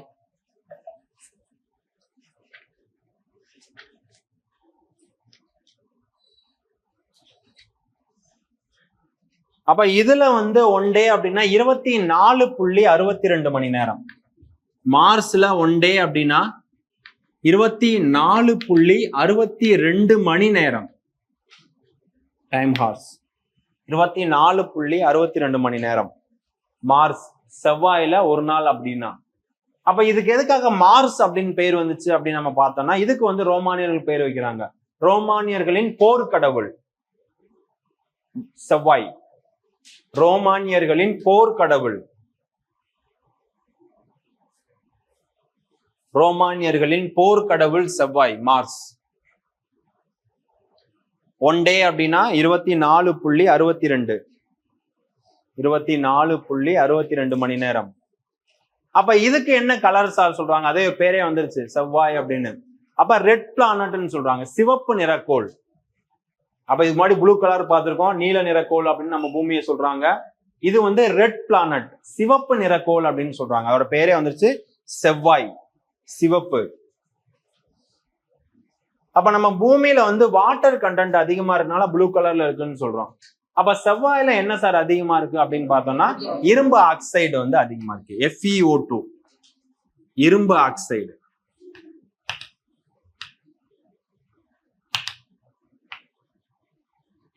அப்ப இந்த இரும்பு ஆக்சைடு அப்படின்ற கேஸ் வந்து பிளஸ் எலமெண்ட், தனிமம் இருக்கும், கேசஸ் இருக்கும்.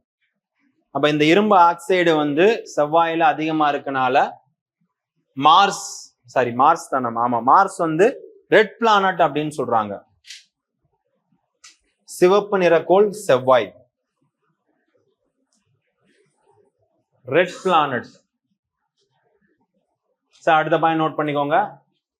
அப்ப ஜூபிட்டருக்கும் மார்ஸுக்கு இடையில வந்து ஒரு கேப் இருக்கு. அந்த கேப்ல தான் என்ன இருக்கு அப்படின்னா ஸ்மால் பிளானட் அப்படின்னு சொல்றாங்க, சிறுகோள் மண்டலம் அப்படின்னு சொல்றாங்க. சரியா நோட் பண்ணிக்கோங்க.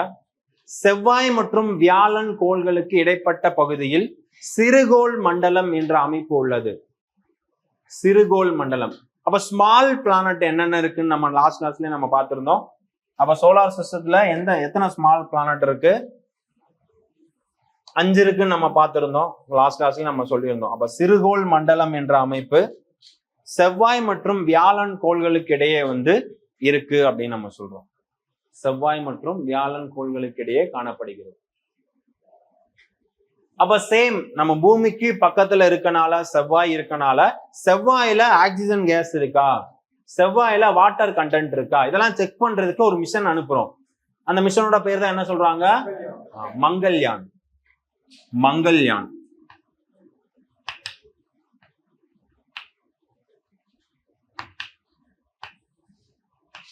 மங்கள்யான் மிஷன் எந்த இயர் சார், 13-14, 2013 நவம்பர்ல லான்ச் பண்ணிருப்பாங்க. 2014 வந்து அங்க போயிருக்கும் மங்கள்யான் மிஷன். இதோட திட்ட இயக்குனர் அப்படின்னு யார சொல்றோம், அருணன் சுப்பையா.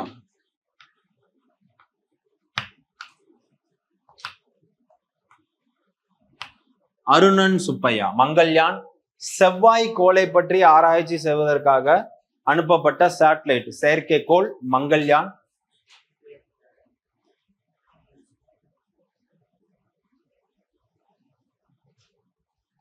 இதோட திட்ட இயக்குனர் பார்த்தோம் அப்படின்னா அருணன் சுப்பையா. அருணன் சுப்பையா. இரும்பு ஆக்சைடு அதிகமா இருக்கனால இந்த சிவப்பு நிற கோள் அப்படின்னு நம்ம சொல்றோம். ஒரு நாள் என்பது 24.62 மணி நேரம் அப்படின்னு நம்ம சொல்றோம். அப்ப இதுல எத்தனை சேட்டலைட் சார் இருக்கு செவ்வாயில, 2 சேட்டலைட் இருக்கு, 2 துணைக்கோள்கள் இருக்கு. என்ன அப்படின்னா ஒண்ணு வந்து போப்பஸ், ஒண்ணு வந்து டீமஸ். போப்பஸ், டீமஸ் அப்படின்னா 2 துணைக்கோள் வந்து செவ்வாய்க்கு இருக்கு. செவ்வாய்க்கு 2 துணைக்கோள், எர்த்துக்கு ஒரே ஒரு துணைக்கோள் மூன், சந்திரன். மார்ஸுக்கு வந்து 2 துணைக்கோள் இருக்கு, ஒன்னு போப்பஸ், இன்னொன்னு டீமஸ். மார்ஸுக்கு எப்படி பேர் வந்துச்சு அப்படின்னா ரோமானியர்களின் போர்க்கடவுள் அப்படின்னு சொல்றாங்க மார்ஸ். ரோமானியர்களின் போர்க்கடவுள். அப்ப இதுக்கு முன்னாடி நம்ம ஆதித்யா L1 அப்படின்னு நம்ம பார்த்திருந்தோம். எதுக்காக கொண்டு வரப்பட்டது? சூரியனை பற்றி ஆராய்ச்சி செய்வதற்காக. சரியா? சுக்கிராயன்றது எதுக்காக சொன்னோம்? வெள்ளி வீனஸ் பத்தி சொல்றதுக்காக சொன்னோம். சந்திராயன்னா எதுக்கு சொன்னோம்? நிலாவை பத்தி ஆராய்ச்சி செய்வதற்காக. இப்ப வந்து மங்கள்யான் அப்படின்னு நம்ம சொன்னோம். மங்கள்யானா செவ்வாயை பத்தி ஆராய்ச்சி செய்வதற்காக கொண்டு வரப்பட்ட ஒரு திட்டம். சரியா? அடுத்து ஜூபிட்டர் எழுதிக்கோங்க. ஜூபிட்டர்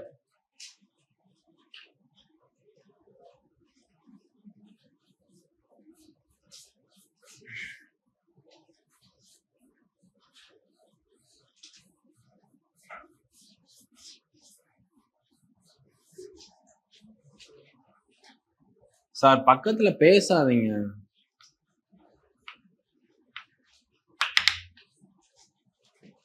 அடுத்து ஜூபிட்டர், வியாழன்.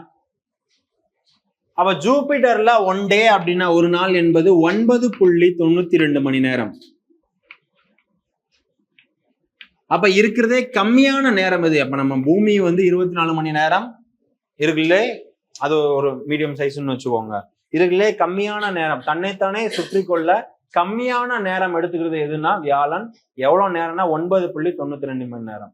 தன்னைத்தானே மெதுவாக சுற்றும் கோள் வியாழன். எவ்வளவு நேரம்னா 9.92 மணி நேரம். தன்னைத்தானே மெதுவாக சுற்றும் கோள். சரி, வேகமாக சுற்றும் கோள். வேற ஏதாவது சுற்றணும். தன்னைத்தானே வேகமாக சுற்றும் கோள். மெதுவாக சுற்றும் கோள்னா வீனஸ். 247 நாள் 247 சொன்னோம். இது வந்து வெறும் 9 மணி நேரத்திலே சுத்தி முடிச்சிருது. அதனால தன்னைத்தானே வேகமாக சுற்றும் கோள்னு கேட்டாங்கன்னா ஜூபிட்டர், வியாழன். தன்னைத்தானே மெதுவாக சுற்றும் கோள் அப்படின்னு கேட்டாங்கன்னா வீனஸ், வெள்ளி. அப்ப வியாழனுக்கு யார் சார் ஜூபிட்டர்னு பேர் வச்சிருப்பாங்க? அப்ப இதுக்கும் ரோமானியர்கள் தான் பேர் வைக்கிறாங்க. ரோமானியர்களின் முதன்மை கடவுள் ஜூபிட்டர். ரோமானியர்களின் முதன்மை கடவுள்.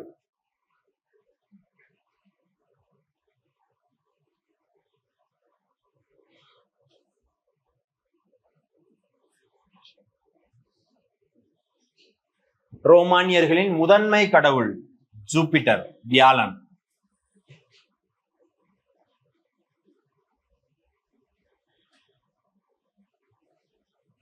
ரோமானியர்களின் முதன்மை கடவுள் வியாழன். வெள்ளி கோளுக்கு அடுத்தபடியாக எழுதிக்கோங்க. வெள்ளி கோளுக்கு அடுத்தபடியாக வானில் பிரகாசமாக தெரியும் கோள் வியாழன். விண்ணில் பிரகாசமாக தெரியும் கோள் வியாழன். வெள்ளி கோளுக்கு அடுத்தபடியாக விண்ணில் பிரகாசமாக தெரியும் கோள் வியாழன். சூரிய குடும்பத்தில் பரப்பளவில் பெரிய கோள். Largest planet of solar system.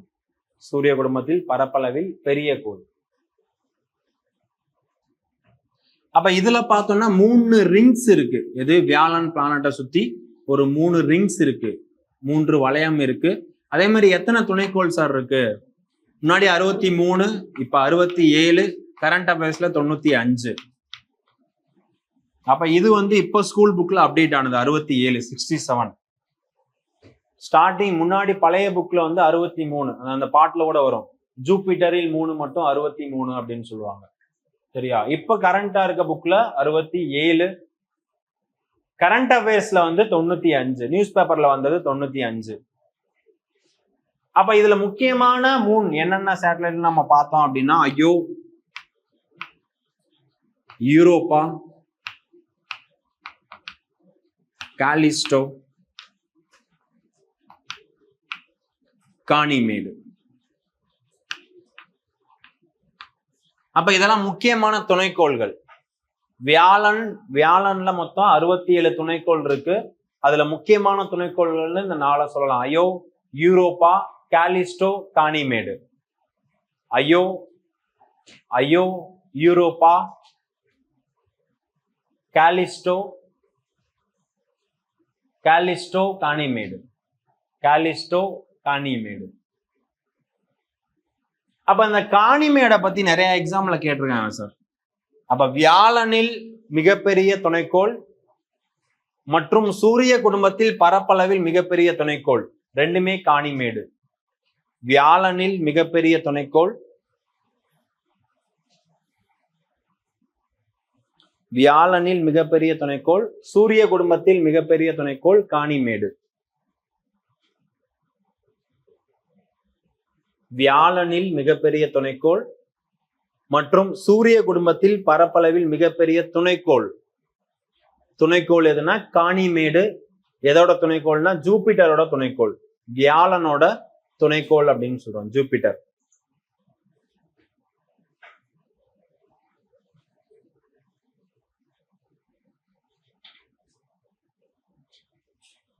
அடுத்தது எழுதிக்கோங்க சாட்டர்ன், சனி. அடுத்தது எழுதிக்கோங்க சாட்டர்ன்.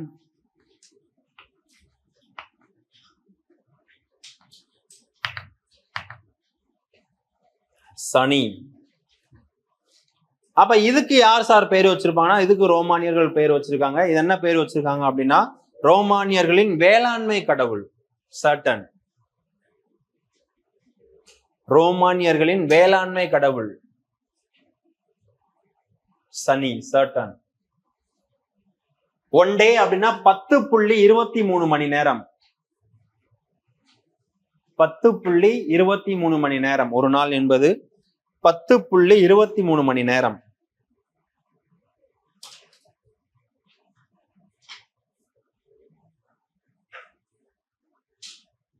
அப்ப சூரிய குடும்பத்துல நிறைய ரிங்ஸ், எத்தனை வளையங்கள் கொண்ட கோள்னு சொல்றாங்க சனிய. மொத்தம் 14 ரிங்ஸ் இருக்கு. 14. ஒரு புக்ல 14 கொடுத்துருக்காங்க, இன்னொரு புக்ல 30 கொடுத்துருந்தாங்க.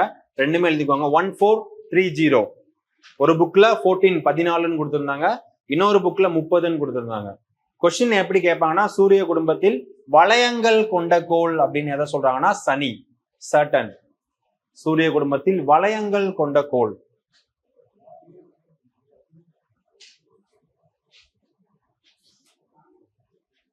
அதே மாதிரி பார்த்தோம்னா நம்ம சனியில வந்து கிராவிட்டி ஃபோர்ஸ் வந்து ரொம்ப கம்மியா இருக்கும் நம்ம எர்த்தோட கம்பேர் பண்ணும்போது. அதாவது புவியீர்ப்பு விசை, புவியீர்ப்பு விசை கம்மியா இருக்கும். அதனால இது என்ன சொல்றாங்கன்னா நீரில் மிதக்கும் கோள் அப்படின்னு சொல்றாங்க சனிய. நீரில் மிதக்கும் கோள் சனி. ஏன்னா கிராவிட்டி ஃபோர்ஸ் வாட்டரை விட கம்மியா இருக்கும், அதனால தண்ணியில மிதக்கும் அப்படின்னு சொல்றாங்க. நீரில் மிதக்கும் கோள் சனி. புவியீர்ப்பு விசை நீரை விட குறைவாக இருப்பதால் நீரில் மிதக்கும் கோள். Gravity and density. நீரில் மிதக்கும் கோள் அப்படின்னு சனிய சொல்றாங்க.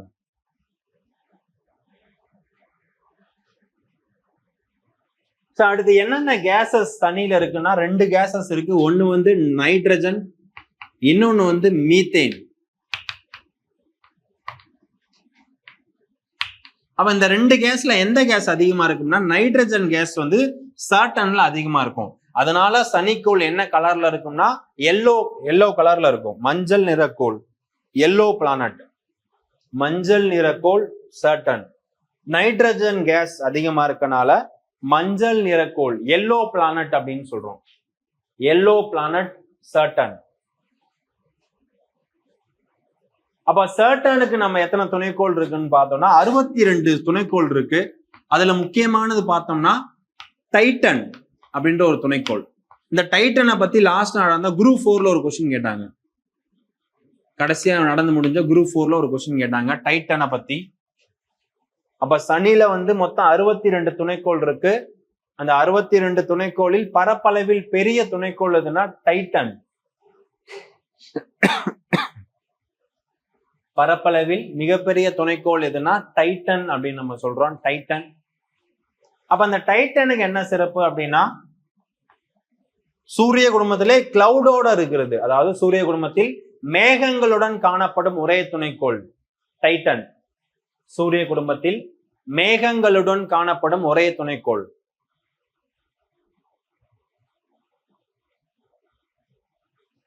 சூரிய குடும்பத்தில் மேகங்களுடன் காணப்படும் ஒரே துணைக்கோள் டைட்டன். சூரிய குடும்பத்தில் மேகங்களுடன் காணப்படும் ஒரே துணைக்கோள் டைட்டன். டைட்டன் சனியோட துணைக்கோள். சனிக்கு 62 துணைக்கோள் இருக்கு.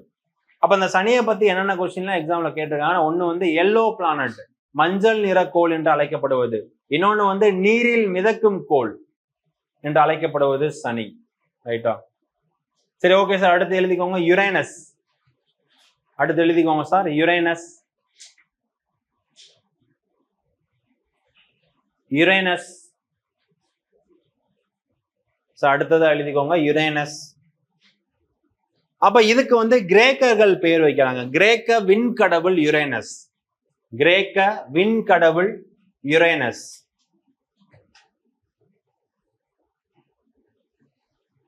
கிரேக்க விண்கடவுள் யுரேனஸ். யுரேனஸ்ல ஒன் டே அப்படின்னா 17 மணி நேரம், 17 hours. தன்னைத்தானே சுத்தி வர்றதுக்கு 17 மணி நேரம் ஆகும். 17 hours, 17 மணி நேரம் ஒரு நாள் என்பது. கிரேக்க விண்கடவுள் யுரேனஸ். ஒன் டே அப்படின்றது 17 மணி நேரம். அடுத்த பாயிண்ட் எழுதிக்கோங்க. தொலைநோக்கியால் கண்டறியப்பட்ட முதல் கோள் யுரேனஸ். தொலைநோக்கியால் கண்டறியப்பட்ட முதல் கோள் யுரேனஸ். எந்த வருஷம் சார் கண்டுபிடிச்சிருப்பாங்க அப்படின்னு நம்ம பார்த்தோம்னா 1761. யாரு கண்டுபிடிச்சிருப்பாங்கன்னா William Herschel. William Herschel.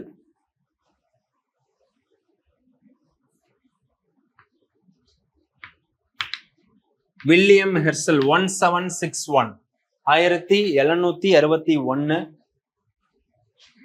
William Herschel தொலைநோக்கி டெலஸ்கோப்ல முதல்ல கண்டுபிடிச்ச கோள் எதுனா யுரேனஸ். யுரேனஸ். William Herschel 1761, 1761. அப்ப யுரேனஸ்ல எந்த கேஸ் அதிகமா இருக்குன்னு பார்த்தோம்னா மீத்தேன் கேஸ் அதிகமா இருக்கும். யுரேனஸ்ல மீத்தேன் கேஸ் அதிகமா இருக்கனால இத வந்து கிரீன் பிளானட் அப்படின்னு சொல்றாங்க. மீத்தேன் கேஸ் அதிகமா இருக்கனால யுரேனஸ கிரீன் பிளானட், பச்சை நிறக்கோள். பச்சை நிறக்கோள் என்று அழைக்கப்படுவது யுரேனஸ்.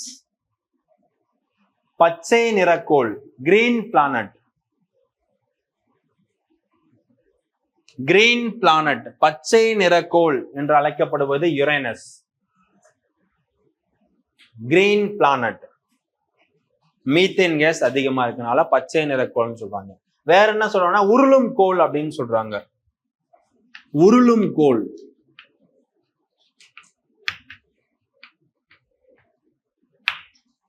உருளும் கோள் அப்படின்னு சொல்றாங்க. யுரேனஸ உருளும் கோள் அப்படின்னு இன்னொரு பேர் சொல்றாங்க. இதுக்கு மொத்தம் எத்தனை சேட்டலைட் இருக்குன்னா 27 துணைக்கோள் இருக்கு. இதுல வந்து மிகப்பெரிய துணைக்கோள் வந்து டைட்டானியா.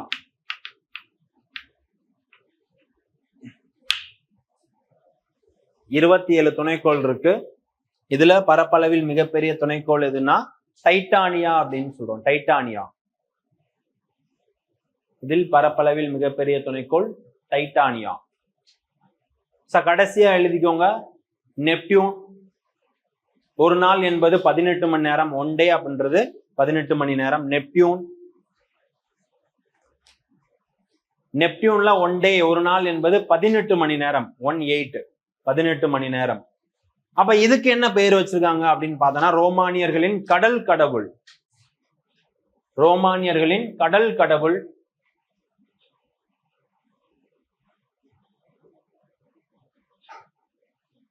அதே மாதிரி சூரியன்ல இருந்து ரொம்ப தூரத்துல கடைசியா இருக்க கோள் இதுதான். அதனால சூரியனை மெதுவாக சுற்றும் கோள் அப்படின்னு சொல்றோம். 248 வருஷம் ஆகும்.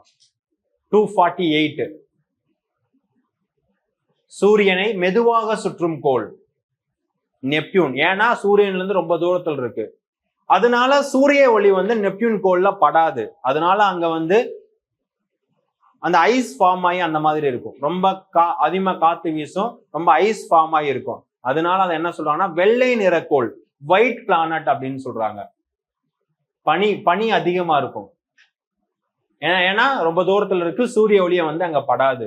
அதனால பனி அதிகமா இருக்கும். அது என்ன கலர் இருக்குன்னா ஒயிட் கலர். அதனால வெள்ளை நிறக்கோள், ஒயிட் பிளானட் அப்படின்னு நெப்டியூனை சொல்றாங்க. ஒயிட் பிளானட், வெள்ளை நிறக்கோள், ஒயிட் பிளானட். அப்ப நெப்டியூன்ல ஒரு நாள் என்பது 18 மணி நேரம். ரோமானியர்களின் கடல் கடவுள்னு சொல்றாங்க.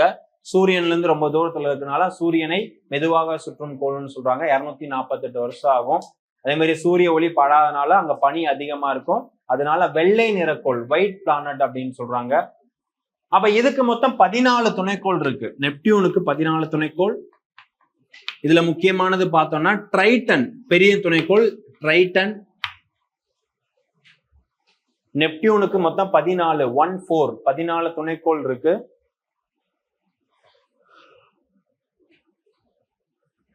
அப்ப இந்த 14 துணைக்கோளில் மிகப்பெரிய துணைக்கோள் எதுனா ட்ரைட்டன். அப்ப இந்த ட்ரைட்டனுக்கு என்ன சிறப்புன்னு எழுதிக்கோங்க. கோளின் சுழற்சிக்கு எதிர் திசையில் சுழலும் ஒரே துணைக்கோள் எழுதிக்கோங்க சார். கோளின் சுழற்சிக்கு, அதாவது நெப்டியூன் வந்து சன்னை வந்து வெஸ்ட் டு ஈஸ்டா சுத்தும். ஆனா அதோட துணைக்கோள் வந்து ஈஸ்ட் டு வெஸ்டா சுத்தும். அதான் சொல்றாங்க. கோளின் சுழற்சிக்கு எதிர் திசையில் சுழலும் ஒரே துணைக்கோள் ட்ரைட்டன். ட்ரைட்டன் கோளின் சுழற்சிக்கு எதிர் திசையில் சுழலும் ஒரே துணைக்கோள் ட்ரைட்டன், சனியோட துணைக்கோள். அதிகமா அங்க ஏர் கண்டிஷன், அதாவது அதிக காற்று வீசும் கோள்னு சொல்றோம். ஏன்னா சூரியன் வந்து ரொம்ப தூரத்துல இருக்கு, பனி அதிகமா இருக்கும், அதனால அதை வந்து வெள்ளை நிற கோள் அப்படின்னு சொல்றோம்.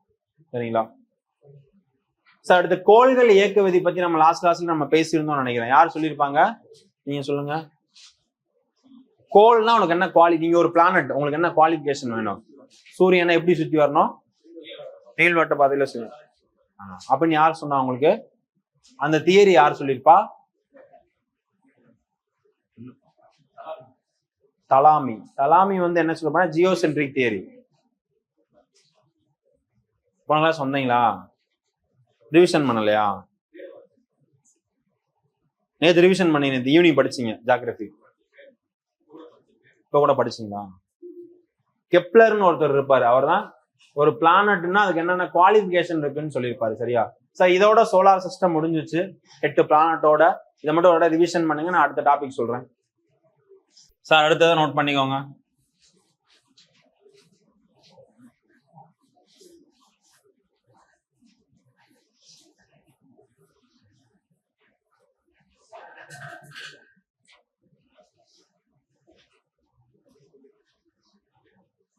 சார் அடுத்து நம்ம ஸ்டார்டிங் என்ன பார்த்தோம்னா சோலார் சிஸ்டம் பார்த்தோம். சோலார் சிஸ்டத்துக்குள்ள 8 பிளானட் இருக்கிறத பார்த்தோம். சரிங்களா மேடம்? நீங்க சொல்லுங்க, ட்ரைட்டன் அப்படின்னா என்ன? ட்ரைட்டன் அப்படின்னா என்ன? எதோட துணைக்கோள்? எல்லாரும் என்னை தான் திருப்பி கொஸ்டின் கேட்கிறேன், தவிர ஆன்சர் யாரும் சொல்ல மாட்டேங்க. மேடம் நீங்க சொல்லுங்க, டைட்டன்னா என்ன? அதுக்கு ஏதாவது சிறப்பா ஏதாவது சொன்னோமா?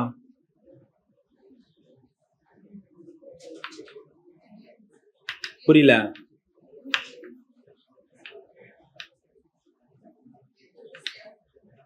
எதிர் திசையில சுத்துமா? அடுத்த டாபிக் எழுதிக்கோங்க, continent and ocean. Continent and ocean. அடுத்து நம்ம 8 பிளானட்டை பத்தி நம்ம லாஸ்டா சோலார் சிஸ்டத்துல படிச்சோம். அதுல நம்ம இருக்க பிளானட் எதுனா எர்த்து, பூமி. அப்ப பூமியில முக்கியமான இடம் அப்படின்னு நம்ம பார்த்தோம்னா அதுல வந்து 5 ஓஷன் இருக்கு, பெருங்கடல்கள் இருக்கு, 7 காண்டினென்ட், 7 கண்டங்கள் இருக்கு. அதை பத்தி நம்ம பார்க்கலாம். அதை பத்தி பேசிக்கான விஷயம் மட்டும் நான் சொல்றேன்.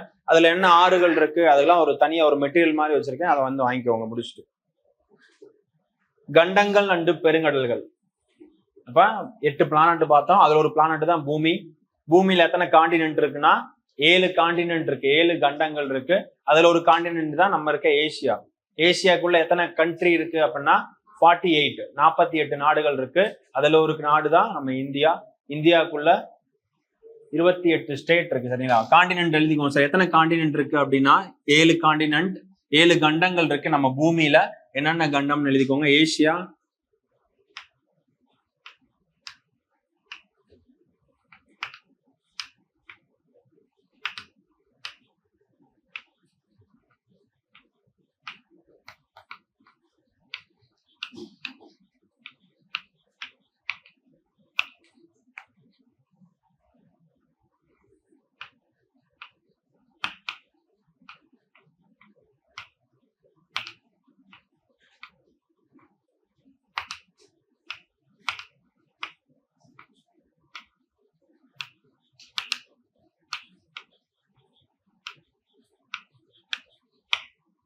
அப்ப 7 காண்டினென்ட் இருக்கு. Asia, Africa, Europe, north America, south America, Antarctica, Australia. மொத்தம் 7 காண்டினென்ட் இருக்கு. அப்ப இந்த ஆர்டர் எதுக்காக வரும் அப்படின்னா பாப்புலேஷன் ரேஷியோல வரும், மக்கள் தொகை விகிதத்துல. மக்கள் தொகை அதாவது பாப்புலேஷன் ரேஷியோல வரும். அப்ப இதுல நம்ம வந்து பரப்பளவு ஏரியா வைஸ் பார்த்தோம் அப்படின்னா, இப்ப ஏரியா வைஸ்ல எது சார் ஃபர்ஸ்ட் வரும்? அதுலயும் ஏசியா தான் ஃபர்ஸ்ட் வரும், Africa, north America, south America, Antarctica, Europe, Australia.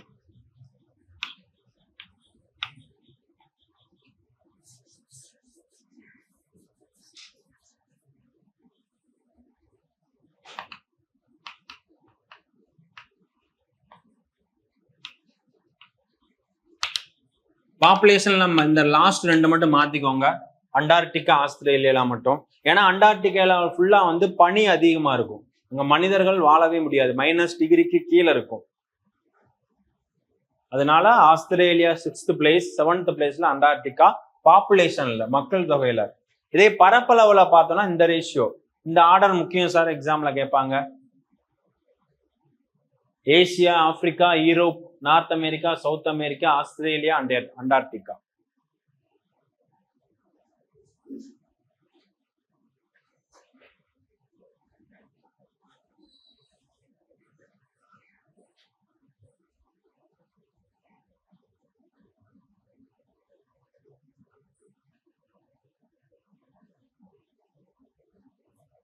இது மக்கள் தொகை அடிப்படையில, இது பரப்பளவு அடிப்படையில்.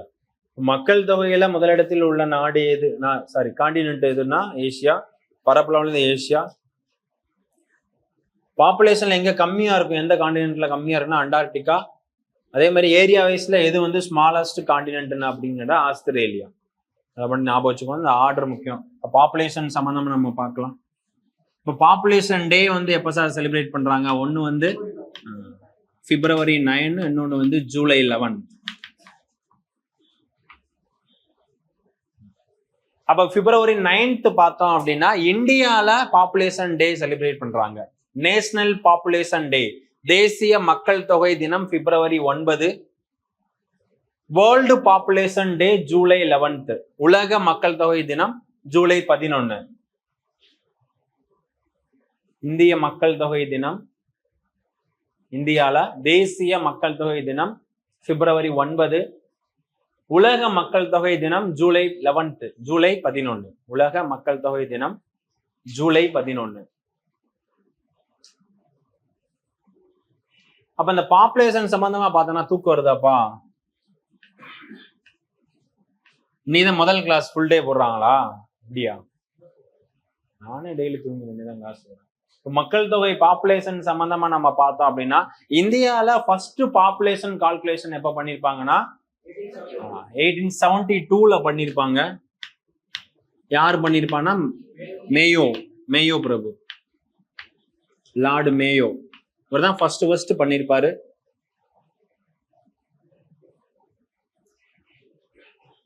அடுத்து 1881ல வந்து ரிப்பன் பிரபு பண்ணிருப்பாரு. அப்ப முதல் மக்கள் தொகை கணக்கெடுப்புன்னு கேட்டாங்கன்னா 1872. முதல் முறையான மக்கள் தொகை கணக்கெடுப்பு அப்படின்னா 1881. அது என்ன முறையான அப்படின்னு பார்த்தோம்னா, அப்ப 1872ல என்ன பண்ணிருப்பாங்க இந்தியாவில மக்கள் தொகை கணக்கெடுப்புல, இங்கிலாந்துல இருந்து இந்தியாவுக்கு வந்தவங்க பிளஸ் இந்தியால பணக்காரங்க மக்கள், இந்த மன்னர்களா இருப்பாங்க, அவங்கள மட்டும் பாப்புலேஷன் கால்குலேட் பண்ணிருப்பாங்க. அது 1872. இந்த 1881ல தான் இந்தியாவில் இருக்க எல்லா மக்களுமே, இங்கிலாந்துக்காரங்க பிளஸ் இந்தியாவில் இருக்க அனைத்து மக்களுமே வந்து ப்ராப்பரா கால்குலேஷன் பண்ணியிருப்பாங்க. அதனாலதான் அந்த 1881 முதல் முறையான மக்கள் தொகை கணக்கெடுப்பு லார்டு ரிப்பன் பிரபு வந்து கால்குலேட் பண்ணியிருப்பாங்க. அப்ப ரிப்பன் பிரபுக்கு நம்ம வேற ஏதாவது பேர் சொல்லலாம்னா உள்ளாட்சி அமைப்பின் தந்தை அப்படின்னு சொல்றோம். ரிப்பன் பிரபு உள்ளாட்சி அமைப்பின் தந்தை அப்படின்னு சொல்றோம். அப்ப இந்த 1881 இருந்து ஒவ்வொரு 10 ஆண்டுகளுக்கு ஒரு முறை 10 இயர்ஸ்க்கு ஒரு தடவை வந்து பாப்புலேஷன் கால்குலேஷன் பண்ணுவாங்க. மக்கள் தொகை கணக்கெடுப்பு முதல்ல முறையான மக்கள் தொகை கணக்கெடுப்பு 1881. அந்த 1881 இருந்து ஒவ்வொரு 10 ஆண்டுகளுக்கும் ஒரு முறை இந்தியால மக்கள் தொகை கணக்கெடுப்பு நடத்துவாங்க. சரி, அப்ப லாஸ்டா எப்ப சார் நடத்தினாங்க? 2011 வந்து நடத்திருப்பாங்க. எத்தனாவது மக்கள் தொகை கணக்கெடுப்பு? 15வது மக்கள் தொகை கணக்கெடுப்பு 2011. அப்ப ஃபர்ஸ்ட் இதுக்கு வந்து ரிப்பன் பிரபுனா 15வதுக்கு யாரு? சந்திரமௌலி தலைமையில வந்து நடத்திருப்பாங்க. முததுக்கு வந்து ரிப்பன் பிரபு தலைமையில நடத்திருப்பாங்க. 15வது மக்கள் தொகை கணக்கெடுப்பு 2011 டாக்டர் சந்திரமௌலி தலைமையில நடத்திருப்பாங்க. அடுத்ததா எப்ப நடத்த வேண்டியது? 16, 21 நடத்த வேண்டியது. நடத்தல இன்னும். ஏன்? கொரோனா வந்தனால நடத்தல. சப்போஸ் இனிமேல் நடத்தினாங்க அப்படின்னா அது யார் தலைமையில் நடத்துவாங்க? விவேக் ஜோஷி.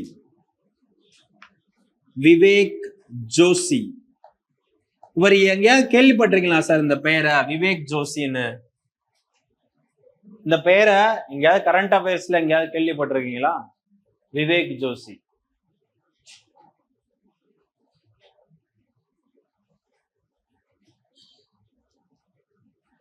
அப்ப இந்த பாப்புலேஷன்ல நம்ம முக்கியமான இடங்கள் பார்த்தோம், முக்கியமான இயர்ஸ் பார்த்தோம் அப்படின்னா ஒரு 4 இயர்ஸ் சொல்லலாம்.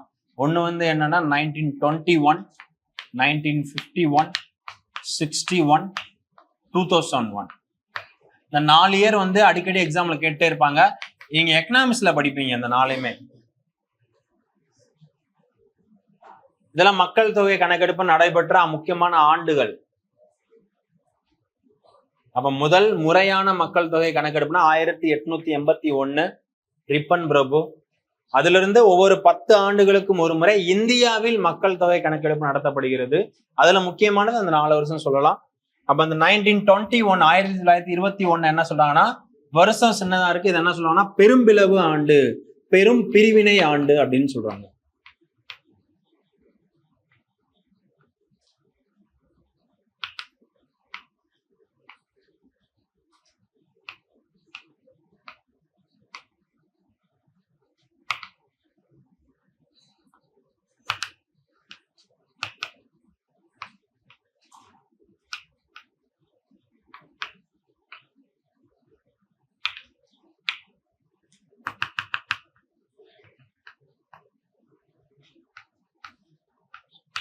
அப்ப என்ன சொல்றாங்கன்னா 1921 பெரும் பிரிவினை ஆண்டு அல்லது பெரும் பிளவு ஆண்டுன்னு சொல்றாங்க.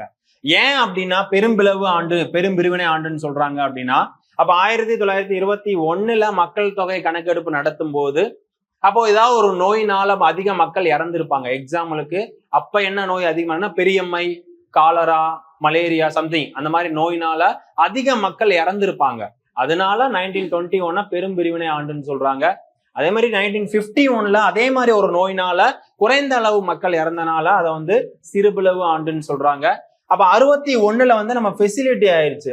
ஏன்னா இண்டிபெண்ட் ஆயிட்டோம். நம்ம வந்து நிறைய அந்த 5 ஆண்டு ஸ்கீம் அதெல்லாம் நிறைய கொண்டு வந்துட்டோம். அப்ப நம்ம டெவலப் ஆனோம்னா மக்கள் தொகை இன்க்ரீஸ் ஆக ஆரம்பிக்குது. அதனால 61 வந்து மக்கள் தொகை வெடிப்பு ஆண்டுன்னு சொல்றாங்க. அடுத்து 2001 வந்து மக்கள் தொகை 100 கோடிக்கு மேல போயிருக்கும். 2011 வந்து என்ன சொல்றோம் அப்படின்னா மக்கள் தொகை மாறுதலை குறிக்கும் ஆண்டு. 121 கோடிக்கு வந்திருக்கும். 121. இப்ப கரண்ட்ல 140+, 140 கோடிக்கு மேல இப்ப கரண்ட்ல இருக்காங்க. வேர்ல்டுலே மக்கள் தொகையில முதலிடத்தில் உள்ள நாடு நம்ம தான், இந்தியா தான் ஃபர்ஸ்ட்ல இருக்காங்க. பாப்புலேஷன் ரேஷியோல இந்தியா தான் ஃபர்ஸ்ட்ல இருக்காங்க வேர்ல்டு லெவல்ல இப்போ. அப்ப இந்த 4 இயர் வந்து நிறைய எக்ஸாம்ல கேட்டிருக்காங்க சார். 1921 இயர் சின்னதா இருந்துச்சுன்னா அது பெரும்பிளவு ஆண்டு, இயர் பெருசா இருந்துச்சுன்னா அது சிறுபிளவு ஆண்டு அப்படின்னு சொல்லி போன் பண்றாங்க. கரெக்டா 4:50 போட்டுருங்க. 4:50 போட்டு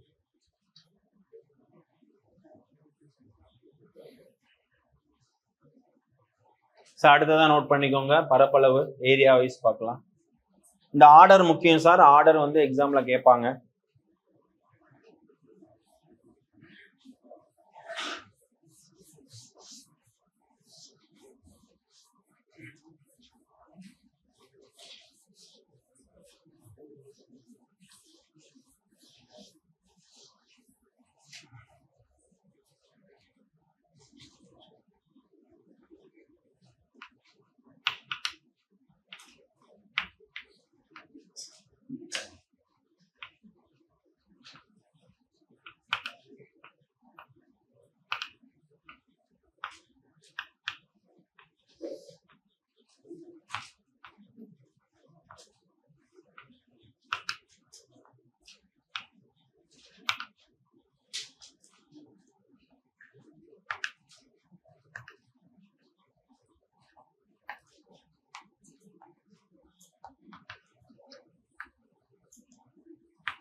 நோட் பண்ணிக்கோங்க. அடுத்து ஏரியா வைஸ் பரப்பளவு அடிப்படையில். அப்ப 7 காண்டினென்ட்ல எது வந்து ஏரியா வைஸ்ல பெருசா இருக்குன்னா ஏசிய காண்டினென்ட், ஆசிய கண்டம் தான் பரப்பளவுலும் சரி மக்கள் தொகையில முதலிடத்துல இருக்கு. இந்த ஏசியால பார்த்தோம்னா மொத்தம் 48 நாடுகள் இருக்கு. ஏசியா ஆசிய கண்டத்துல மொத்தம் 48 நாடுகள் இருக்கு. ஆசியால ஏசியா அப்படின்ற காண்டினென்ட்ல 48 கண்ட்ரிஸ், 48 நாடுகள் இருக்கு. இந்த 48 நாடுகள்ல பரப்பளவில் பெரிய நாடு பார்த்தோம்னா ரஷ்யா. இரண்டாவது பெரிய நாடு பார்த்தோம்னா இந்தியா. அப்ப உலக அளவுல வந்து 7வது பெரிய நாடு. இப்ப வேர்ல்டுல 7 காண்டினென்ட் இத்தனை கண்ட்ரியோட கம்பேர் பண்ணும்போது 7வது பெரிய நாடு. இதெல்லாம் பழைய ஓல்டு புக்ல இருந்தது சார், புது புக்ல அப்டேட் பண்ணல. பழைய ஓல்டு புக்ல இருந்த இயர் எல்லாமே, எல்லா நாடுகள் எண்ணிக்கை. இப்ப வந்து நிறைய நாடுகள் உள்ள கொண்டு வந்திருப்பாங்க. முன்னாடி சோவியத் யூனியன் சொல்லுவாங்க, இப்ப என்ன சொல்றாங்க அத ரஷ்யா. ரஷ்யா தனியா இருக்கு, உக்ரைன் தனியா இருக்கு, அது சுத்தி இருக்க நாடுகள் தனித்தனியா பிரிச்சு கொடுக்குறாங்க. முன்னாடி வந்து இந்தியாவோட சேர்ந்ததுதான் பாகிஸ்தான், பங்களாதேஷ். இதை வந்து இப்ப தனியா பிரிச்சு கொடுத்துறாங்க. பாகிஸ்தான் தனியா இருக்கு, பங்களாதேஷ் ஒரு கண்ட்ரியா இருக்கு, இந்தியா ஒரு கண்ட்ரியா இருக்கு. ஸ்டார்டிங்ல எழுதும் போது இந்த பழைய புக்ல அப்டேட் பண்ணிருப்பாங்க இது எல்லாமே. அப்ப ஆசிய கண்டத்தில் 48 நாடுகளில் பரப்பளவில் பெரிய நாடு ரஷ்யா, இரண்டாவது பெரிய நாடு இந்தியா. இந்தியா வந்து வேர்ல்டோட கம்பேர் பண்ணும்போது 7வது பெரிய நாடு அப்படின்னு சொல்றாங்க. இதோட லேண்ட் கெப்பாசிட்டி பார்த்தோன்னா 2.4%. உலகம் வந்து நம்ம எர்த்து 100%னா அதுல 2.4% இந்தியா இருக்கு. இதே எக்ஸாம்ல கேட்டிருக்காங்க. இப்ப நம்ம வேர்ல்டு வந்து 100% அப்படின்னா அதுல 2.4% வந்து இந்தியா இருக்காங்க. அப்ப இதுல வந்து ஏரியா வைஸ்ல சின்ன நாடு அப்படி பார்த்தோம்னா மால்தீவ்ஸ்,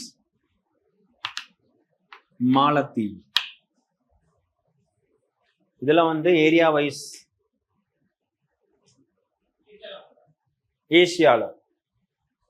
ஏசியால சின்ன நாடு அப்படின்னா ஏரியா வைஸ்ல மாலத்தீவு, மால்தீவ்ஸ். வேர்ல்டு லெவல்ல பூமி 100%, அதுல நம்ம இந்தியா 2.4% ஏரியா வைஸ்ல பரப்பளவுல 32 லட்சத்தி நிலப்பரப்பளவு. நிலப்பரப்பு தான் சொல்ல முடியும் இந்தியாவை. மழை பெய்யுதா சார்? ஆப்பிரிக்கால காண்டினென்ட்ல 54 நாடுகள் இருக்கு. இதுல பரப்பளவில் பெரிய நாடு அல்ஜீரியா.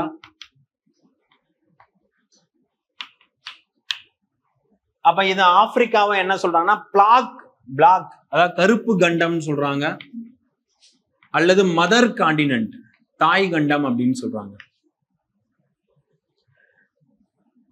கருப்பு கண்டம் அல்லது இருண்ட கண்டம் அல்லது தாய் கண்டம், மதர் காண்டினென்ட். ஏன் மதர் காண்டினென்ட் அப்படின்னு சொல்றாங்கன்னா முதல்ல மனிதர்கள் இங்கதான் உருவானாங்க அப்படின்னு ஒரு தியரி இருக்கு. அதனால ஆப்பிரிக்காவை வந்து நம்ம மதர் காண்டினென்ட், தாய் கண்டம் அப்படின்னு சொல்றோம். எதுக்காக சார் கருப்பு கண்டம்னு சொல்றாங்க? நீங்க சொல்லுங்க. கருப்பின மக்கள் அதிகமா இருக்காங்க ஆப்பிரிக்கால மட்டும்தான், கருப்பா இருப்பாங்க மக்கள்லாம் அப்படியா? கருப்பின மக்கள் அதிகமா இருக்காங்க. ஏன் அங்க கருப்பா இருக்காங்க? அதான் சார் நம்ம அடுத்துக்கலாம் அதுல பார்ப்போம். நம்ம லேட்டிடியூட், லாங்கிடியூட், அச்சக்கோடுகள், தீர்க்க கோடுகள். இப்ப அதுல வந்து சன்னு வந்து சூரிய ஒளி டைரக்டா படுற நாடு எது அப்படின்னா 0 டிகிரி ஈக்குவேட்டர்ல எது இருக்கும் அப்படின்னா ஆப்பிரிக்கா காண்டினென்ட் தான் இருக்கும். அதுக்குள்ள இருக்க மக்கள் அதனாலதான் பிளாக்கா இருக்காங்க. அதனால அது வந்து பிளாக் காண்டினென்ட், கருப்பு கண்டம் அல்லது மதர் காண்டினென்ட்னு சொல்றாங்க. 54 நாடுகள் இருக்கு. அல்ஜீரியா நம்ம சொல்லலாம். அடுத்து நார்த் அமெரிக்கால 23. இதுல நம்ம பார்த்தோம்னா பெரிய நாடு கனடா. அடுத்து சவுத் அமெரிக்கால 14 நாடுகள் இருக்கு. இதுல பெரிய நாடு பார்த்தோம் அப்படின்னா பிரேசில். அடுத்து அண்டார்டிகா அப்படின்ற காண்டினென்ட்ல வந்து மக்கள் யாருமே இருக்க மாட்டாங்க அப்படின்னு நம்ம சொன்னோம். ஏன்னா அங்க சயின்ஸ் சம்பந்தமா வந்து நிறைய ஆராய்ச்சி பண்ணுவாங்க, அவ்வளவுதான். மக்கள்லாம் அங்க வாழ முடியாது. ஏன்னா அங்க குளிர் வந்து -டிகிரிக்கு கீழே இருக்கும். அதனால அங்க சர்வை பண்றது ரொம்ப கஷ்டம். அதனால அந்த அண்டார்டிகாவை என்ன சொல்றாங்கன்னா சயின்ஸ் காண்டினென்ட் அப்படின்னு சொல்றாங்க. அறிவியல் கண்டம், சயின்ஸ் காண்டினென்ட். அறிவியல் கண்டம் அப்படின்னு சொல்றாங்க.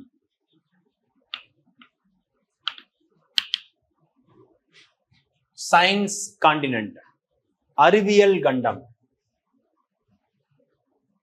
அண்டார்டிகா சயின்ஸ் கான்டினென்ட், அறிவியல் கண்டம் சொல்றாங்க. அப்ப அண்டார்டிகால நம்ம ஏதாவது ஒரு சயின்ஸ் ஆர்கனைசேஷன் ஏதாவது வச்சிருக்கோமா அப்படின்னா ஒண்ணு வச்சிருக்கோம். 19 இப்ப இந்தியா சம்பந்தமா சார்பா தச்சின் கங்கோத்ரி அப்படின்னு ஒரு இடம் வச்சிருக்கோம். தச்சின் கங்கோத்ரி.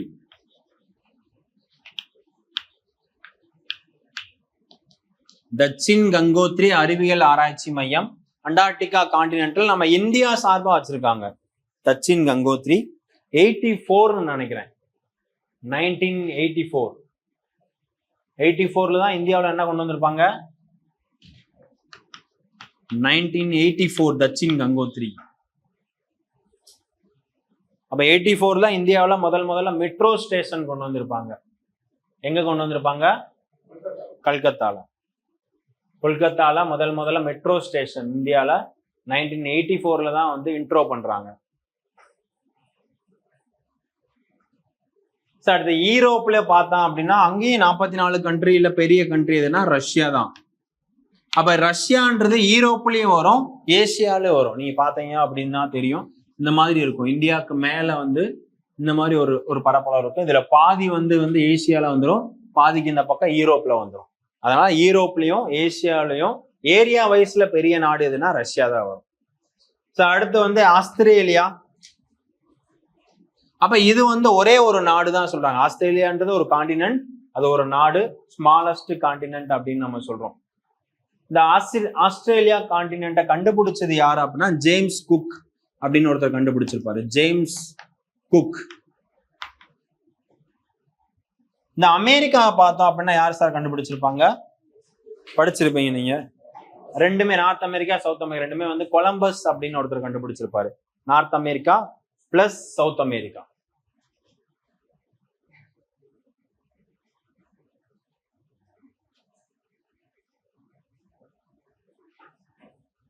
சார் இதுல வந்து நம்ம ஏசியா பத்தி நிறைய கேட்பாங்க சார். ஏசியா ஆசிய கண்டத்தில் என்னென்ன நாடுகள் இருக்கு, அதுல என்ன மலைகள் இருக்கு, என்ன ரிவர் சிஸ்டம் இருக்கு, அதுல என்ன வல்கனோ இருக்கு, எரிமலைகள் இருக்கு, இது சம்பந்தமா நிறைய எக்ஸாம்பிள் கேட்டிருக்காங்க. பாக்கி இருக்க காண்டினென்ட்ல ஒரு சும்மா ரீட் பண்ணிக்கோங்க, அந்த அளவுக்கு கேட்டது கிடையாது இது வரைக்கும். சரிங்களா? அதுக்கான ஒரு மெட்டீரியல் மட்டும் தர்றேன். 7 காண்டினென்ட், அதுல என்னென்ன மலைகள் முக்கியமா இருக்கு, என்ன ரிவர் சிஸ்டம் இருக்கு, அதுல என்ன ஆறுகள் சம்திங், அதெல்லாம் வந்து உங்களுக்கு நோட்ஸா தந்துடுறேன். சரிங்களா? அடுத்துக்கு ஓஷன் எழுதிக்கோங்க சார், பெருங்கடல்கள் எழுதிக்கோங்க. அப்ப இந்தியால பார்த்தோம்னா 5 பெருங்கடல்கள் இருக்கு. இந்தியான்ற எர்த்துல பூமியில 7 காண்டினென்ட், 5 பெருங்கடல்கள் இருக்கு.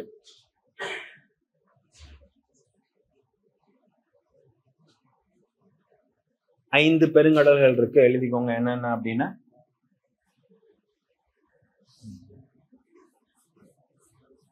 சார் முடிச்சோன்னா 4:50க்கு டெஸ்ட் வச்சிருவேன். டைம் என்ன ஆகுது?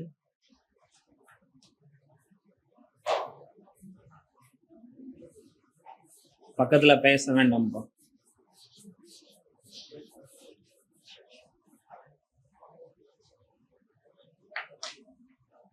அப்ப பெருங்கடல்கள் பார்த்தோம் அப்படின்னா 5 இருக்கு. நம்ம எர்த்துல ஜூன் 8 ஓசோன் டே, வேர்ல்டு ஓசோன் டே, உலக பெருங்கடல்கள் தினம் ஜூன் 8. அப்ப வேர்ல்டுல உலக அளவுல நம்ம பார்த்தோம், இந்தியால பார்த்தோம் அப்படின்னா, சரி இந்தியான்ற எர்த்துல பூமியில 5 பெருங்கடல் இருக்கு, எழுதிக்கோங்க. பசிபிக் ஓஷன்,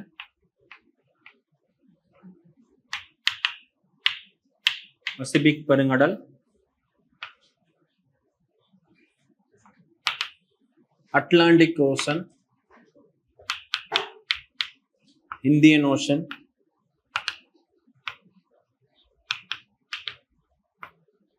தென் பெருங்கடல், ஆர்டிக் ஓஷன்.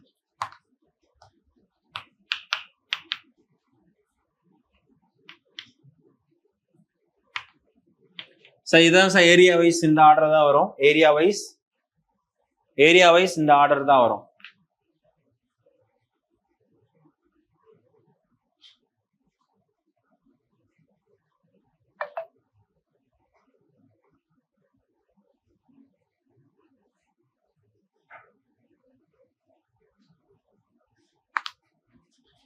நோட் பண்ணிக்கோங்க sir. Area wise Pacific, Atlantic, Indian ocean,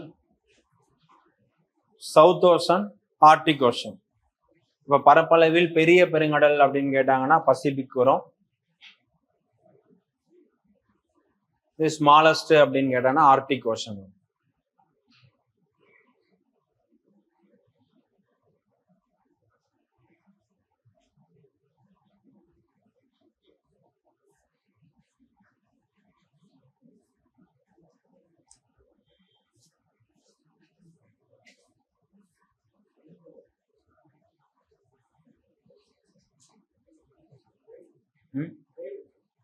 ட்ரெயினுக்கு போகணும். எத்தனை மணிக்கு? 4:50 ட்ரெயினுக்கு 4:45 போனா பொறிச்சுவீங்களா? 5 மணிக்கு தான் ஸ்டார்ட் ஆகுமா? உங்க பேரு? எந்த ஊரு? சரி, ரைட். ஓகே.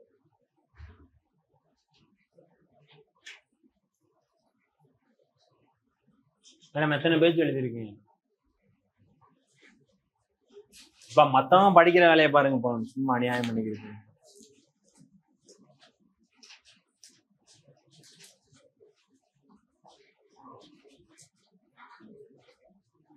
அஞ்சு பேஜ் எழுதிருக்கீங்க. எத்தனை நாள் மேடம் ஆகும் படிக்கிறதுக்கு? நீங்க சொல்லுங்க. ஒரு நாள் படிச்சுன்னா 10 நாள் கேப் இருந்துச்சு, அங்கேயே யாரும் படிச்சுட்டு பேச வேணாம்ப்பா, வந்தது லேட்டு, பேச விடணும். இப்போ டெஸ்ட்ல மார்க் வரலைன்னா வீட்டுக்கு போகணும். 3 நாள் ஆகும். 3 நாள்ல முடிச்சிருவேன். நான் அடுத்த வாரம் 7 நாள் கழிச்சு தான் அடுத்த கிளாஸ் வருவேன். அடுத்த கிளாஸ்ல படிச்சிருவீங்க அது வரைக்கும் சொன்னதா?